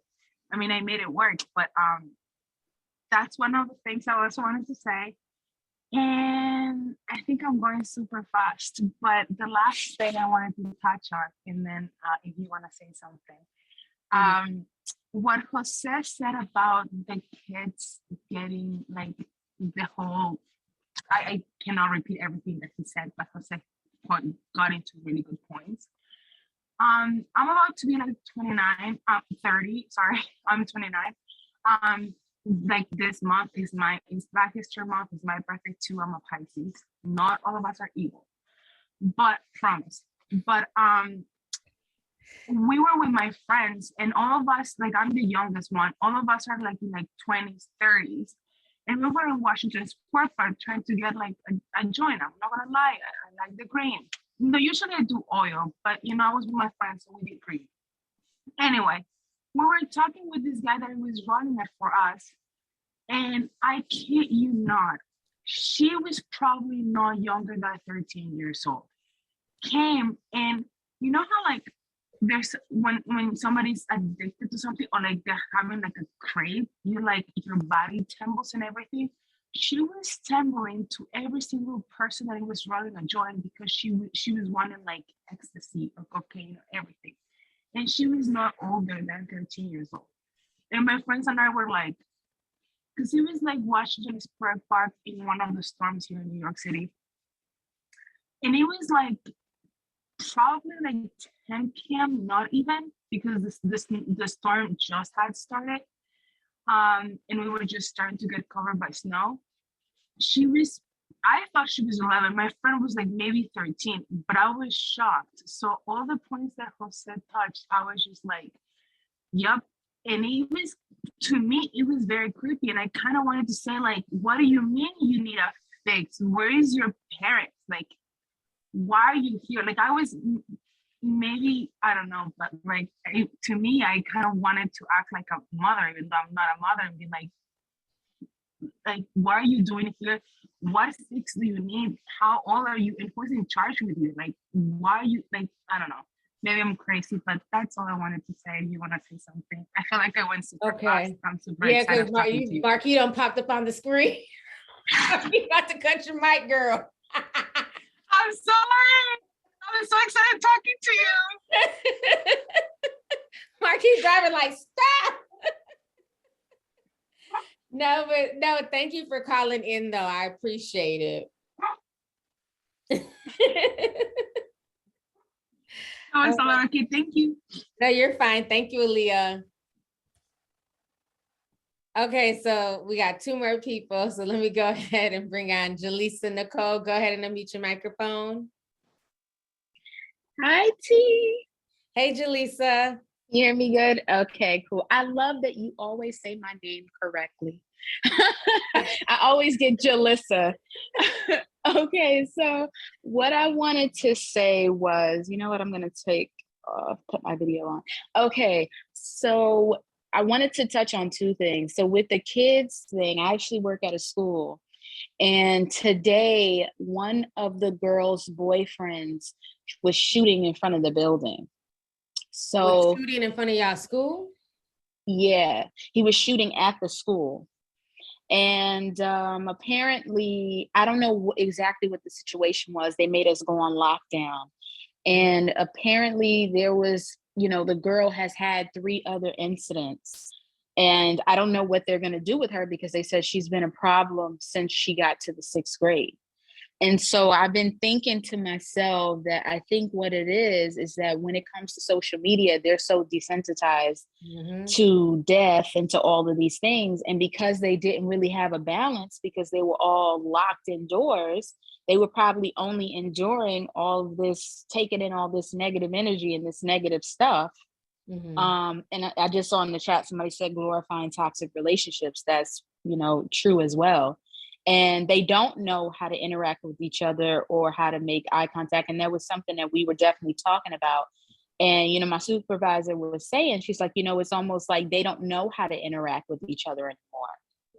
And, it's supposed to be a good school, they put education first and stuff like that. But it just seems like the students are not really engaging the way that they should. And unfortunately, she explained to me that she's had to bury 5 students in all the years that she's been there from gun violence. Now, let me ask you, how were the kids involved in the shooting at your school? So the boys, they did not say how old they were, but the girl is in high school. So now what's interesting is that right before this police killing, out here in Richfield in Minnesota, there was a school shooting. Now it was 2 of the kids have been arrested. And they're charged with 2nd-degree murder. I'm gonna post it in the chat. Now we're still trying to figure out like what all happened, because now 2 of the shooters were 2 Mexican male. The boy who got killed was a Black kid, but there was another kid that was shot as well. Now all these kids are like under the age of 17. But the Black kid that got killed, he was a freshman, but it was like one of those transitional schools. It wasn't like a regular, it's like, if you need help. And he had only been going there a week. But now what's very interesting with this shooting is the boy who was killed, his daddy's a community activist that was involved in the Dante Wright situation.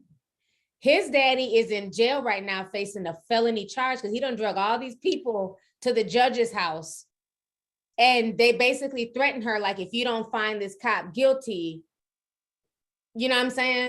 So she felt threatened. Yeah. You can't go to the judge's house. You can't, stop them out of court. And so he led this like mini protest in front of their house. And they arrested him. They're charging him with a felony. They said that he could be looking at 5 to 10 years for messing with like the judicial system and threatening the judge.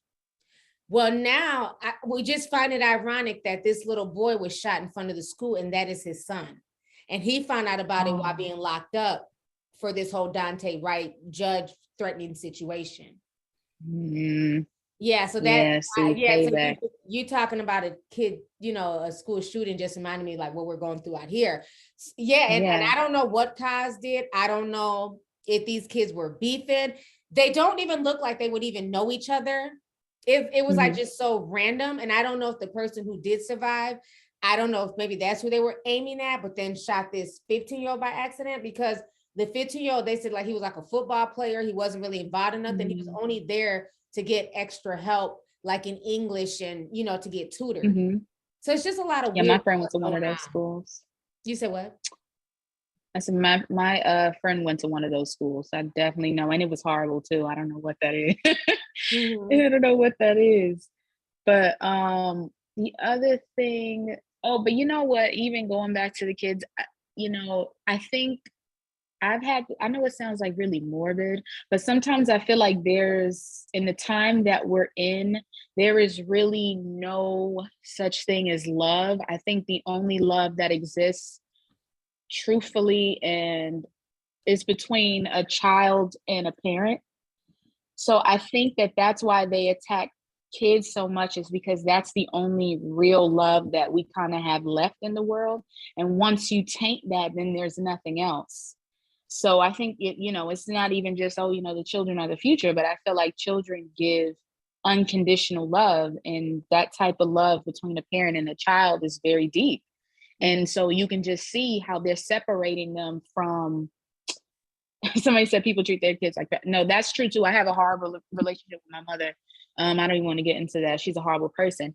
But there are a lot of good relationships between parents and their children. And I just think that the lack of respect for adults and all of that, it's like they're separating children from anything maternal, paternal, like it's just really different. But the other thing that I wanted to touch on is I've noticed, I'm really shocked that out here we have the Citizen app, and you guys probably been using it as well. And it's basically, people go on there and they upload crimes and stuff that are happening. And I've been noticing that the only time I really find out about things is it's heavy in New York. And the only time I've been finding out about things is from the Citizen app. And I remember sometimes I'll like go on Google and I'm Googling certain things, and I live in Harlem, so it's always shootings constantly. And I don't feel like they talk about it. And I know a couple months ago, sometime last year, de Blasio was saying that New York has been the safest that it's ever been. And that was we knew that was a lie, because I'm like, the shootings over here are ridiculous. And I think it's because I think the tourism has really died down, especially during the beginning of the whole pandemic and stuff like that. I think that all of the tourism has died down. So I think that they want to give this idea that it's safer now because they're losing money. They're losing money, so they're trying to get these people to come back and visit. And I noticed that over here they've started the tours over. People would do tours in Harlem. Now they've started that back, even though it's COVID. And and then there's a lot of fires. New York lots people with all their weird restrictions. When y'all are fighting with people and who are just trying to eat food, and y'all are crying about COVID cards, and it turned people off. Everybody said, "Fuck it, we're going to Florida." So they lost out, you know what I mean? And that's a big part of New York's revenue is tourism. So and I think that's why they're underreporting crime. You said what? That's why I think they're underreporting crime. Yeah. Because the only time I find out about something is if somebody told me or I get hit on the app. It's like they're not trying to tell people what's going on, because the shootings over here have been really bad. And we've been getting a lot of fires. I know you guys heard about the one in the Bronx. But there's been a lot of fires here. Like there was a fire that basically burned up by me the whole block. All the stores are done. And it's always these places that are vacant for so long. And I think that they just do it to get rid of people. So, and a lot of these buildings are very old. I think because they're raising the rent over here because they're building sky rises everywhere. Like now we have a Marriott that's also going to be apartments, and it's going to be it's the tallest structure in Harlem right now. So it's been thank you. All right, thank you. But yeah, hopefully next time I get to talk. Yes, thank you. It's good talking to you. Thank you. You too. Thank you. Bye. Bye. So this is our last call. It's almost 9:30. So Tierra Monet, go ahead and unmute your microphone. Hello, can you hear me? Yeah, we can hear you. How you doing, sis? I've been better, I'm having a, better mental health day. So I'm glad that you had the Zoom meeting and I hope you're feeling better as well. Yeah, I'm hanging in there. My arm is throbbing, but I'm hanging in there. Okay, yeah, let me be quick. I don't want you to be not Robin Givens, but Throbbing Givens on here. Throbbing Givens out. I just have a suggestion for like a movie. Somehow I came across this documentary on HBO Max called There's No I in Threesome, because I know we've been talking about celebrities going on this hobo threesome tours, and it's a very interesting documentary. It's No about a I in filmmaker. threesome. Yes, there's no I in Threesome. It's kind of cringy because the people in it is ugly as hell, but it's basically a filmmaker documenting his experience going into like a open relationship. And it's that's all I want to say on that, because it is I don't want to give away the documentary, but it is interesting and I think we should watch it or discuss it or whatever eventually. Isn't it interesting? Like, do you find it interesting? Like, they're pushing more and more of not only open relationships, but anything goes, pearl marriages and, the whole sister wife culture, Nick Cannon going viral. It's Cannon. just very strange, the stuff that, because even when I was watching Euphoria, it's just like anything goes with these kids. They're sleeping with this guy, that guy. It's almost like they know like the population is being depopulated. So you better just get it where you can get it. Pretty much. Yeah. And I just started that show because I seen y'all talking about it. And then I'm like, dang, how many bodies? Like when I was in high school, like there's no way.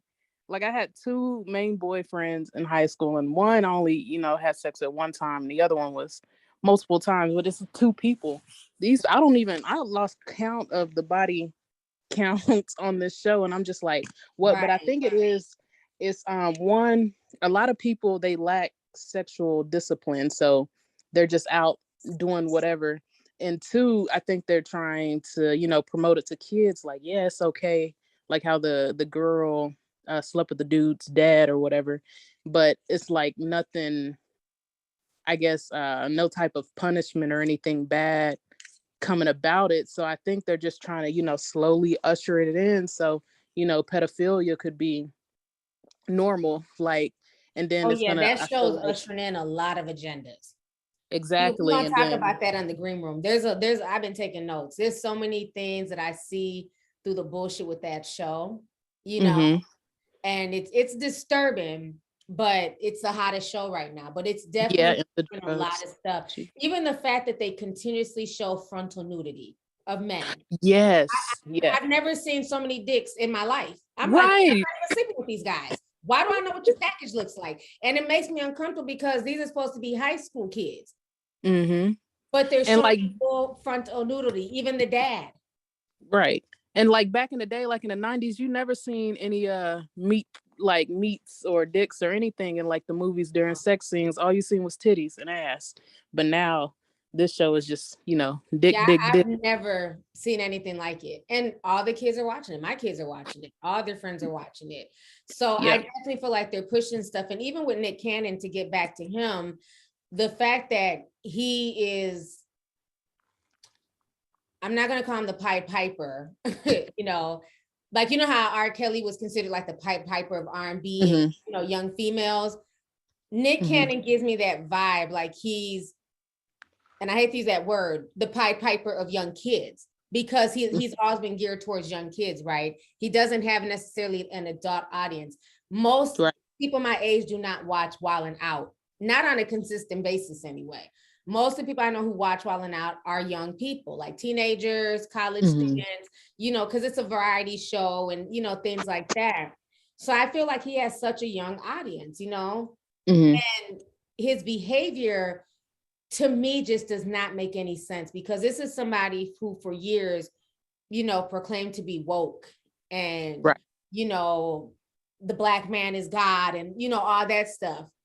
So he gets into it with the Jewish community, right? He tries to pull a Professor Griff, but it doesn't come out as smooth. So he gets into it with the Jewish community. Does anybody else find it interesting that after he went on the hobo tour, he was canceled? We found out that he did not own Wild 'N Out. All of a sudden, all of these racially ambiguous women started getting pregnant by Nick. Who is to say with their racial ambiguity that these women are not half Jewish? And they know that Nick Cannon is dying from lupus because he won't shut up talking about it. So is this a way where they're making him basically get these women pregnant who we don't really know their background because the money will trickle back to their community? I've never thought about that. With that thing, I thought he was going through like a midlife crisis, and just because the interview he posted like back, I think it was like from 5 years ago, when he was like, I could die at any moment or whatever. So, YOLO, we going in without a condom or whatever. So I'm thinking it's just like a midlife crisis. And like you said, he's promoted to younger boys and, teenagers and men in their early 20s. So here comes these fools like, I'm gonna die. Right, and he's always had a stellar reputation. You get what I'm saying? Before all of this, Nick Cannon was always seen more like, cornball, safe. He was somebody that you could be like, your kids should look up to him. He's created all of this on his own. He's positive because nobody looks at NBA YoungBoy as a positive role model. He has a shit ton of kids, but it's something with this Nick Cannon situation. I feel like his agenda, there's definitely something being pushed. This man has literally had 5 kids in the span of less than 2 years? Yeah, I think he up there with Future. Right. It does not make any sense. Yeah. And then talk about the baby that died. I'm not even gonna go with what I think with that situation. I'm gonna leave that alone. Yeah. And then he said he's having these kids to leave a legacy or whatever, but it's like you have a disease, like you could pass that on to your other kids or whatever. So somebody's gonna have to bury their child, and then if you do die whenever, if it's soon, because that interview was like 5 years ago and he's still living, like if you do die, so now it's 100 kids mourning versus 1 kid or 2 kids. Like even with my husband, like I felt like he knew he was going to die soon because we planned on having kids this year, more kids this year and next year, and then he was kind of like hesitant, like pushing it off, like maybe blah blah blah. So because I felt, and then he talked about the Nick Cannon situation too, because he was like, why would you want to have all these kids be sad if you feel like you're gonna die? So yeah, it's something deeper with that for him to be well into his 60s having all these kids. He's not 60. I know, I'm joking, but he's old. He's older. He's old enough to know better. And this is my last thing. I know, Marquis, I don't see you on the screen yet. This is my last thing. I've been hearing whispers because I got friends that's with clearances or whatever, but it's been alleged, if you didn't hear this from me, but some countries has been I guess threatening the US to collect on some debt that we owe. So that's why the government is really pushing to get these extra taxes and to get this extra money, because in a few years they're gonna collect. So all the Cash App thing where it's only like $600 now, that could go down or whatever. Just people be prepared because it's going to get worse. So try to put up as much money as possible. But now it's like, where do you put your money? Because the banks are tripping, credit unions are right, but they're getting up there too. So yeah, just. Do you know what country that is in America? Huh? I'm not sure exactly what countries, but I've heard that it's been some threats and they want to collect in a certain amount of years. So put your money up and just be safe, and just know that it's going to get worse. Like stuff is going to continue to go up and taxes are going to get higher, so they could make this I guess transfer to other countries from their debt. I think they thought they were going to be like an average American and just cruise through life with hella debt, but other countries are like, nah, we need our money. You're gonna pay us back our money. Pretty much. I'm sure the country is China. Excuse me. But yeah, that's all I had to say, sis. Okay, well, thank you for calling in. I'm glad that you're doing somewhat better since everything has happened with your husband. Yeah, thank you. Yeah, definitely. It was good talking to you. All right, y'all. So it is 9:32. So we stayed on the extra 30 minutes. So thank y'all to everybody who hung in there. We had a lot of people come through tonight. And thank you guys to everybody who called in and had something to say. This was definitely good dialogue, lots of good information. I took my little notes too. So y'all was making a lot of good points. I'm gonna have to check out that movie that she's talking about as well. I'll make sure to write that down. So you guys, I will see you guys later. Y'all can finish the conversation in the Discord. So bye, everybody. Bye, T.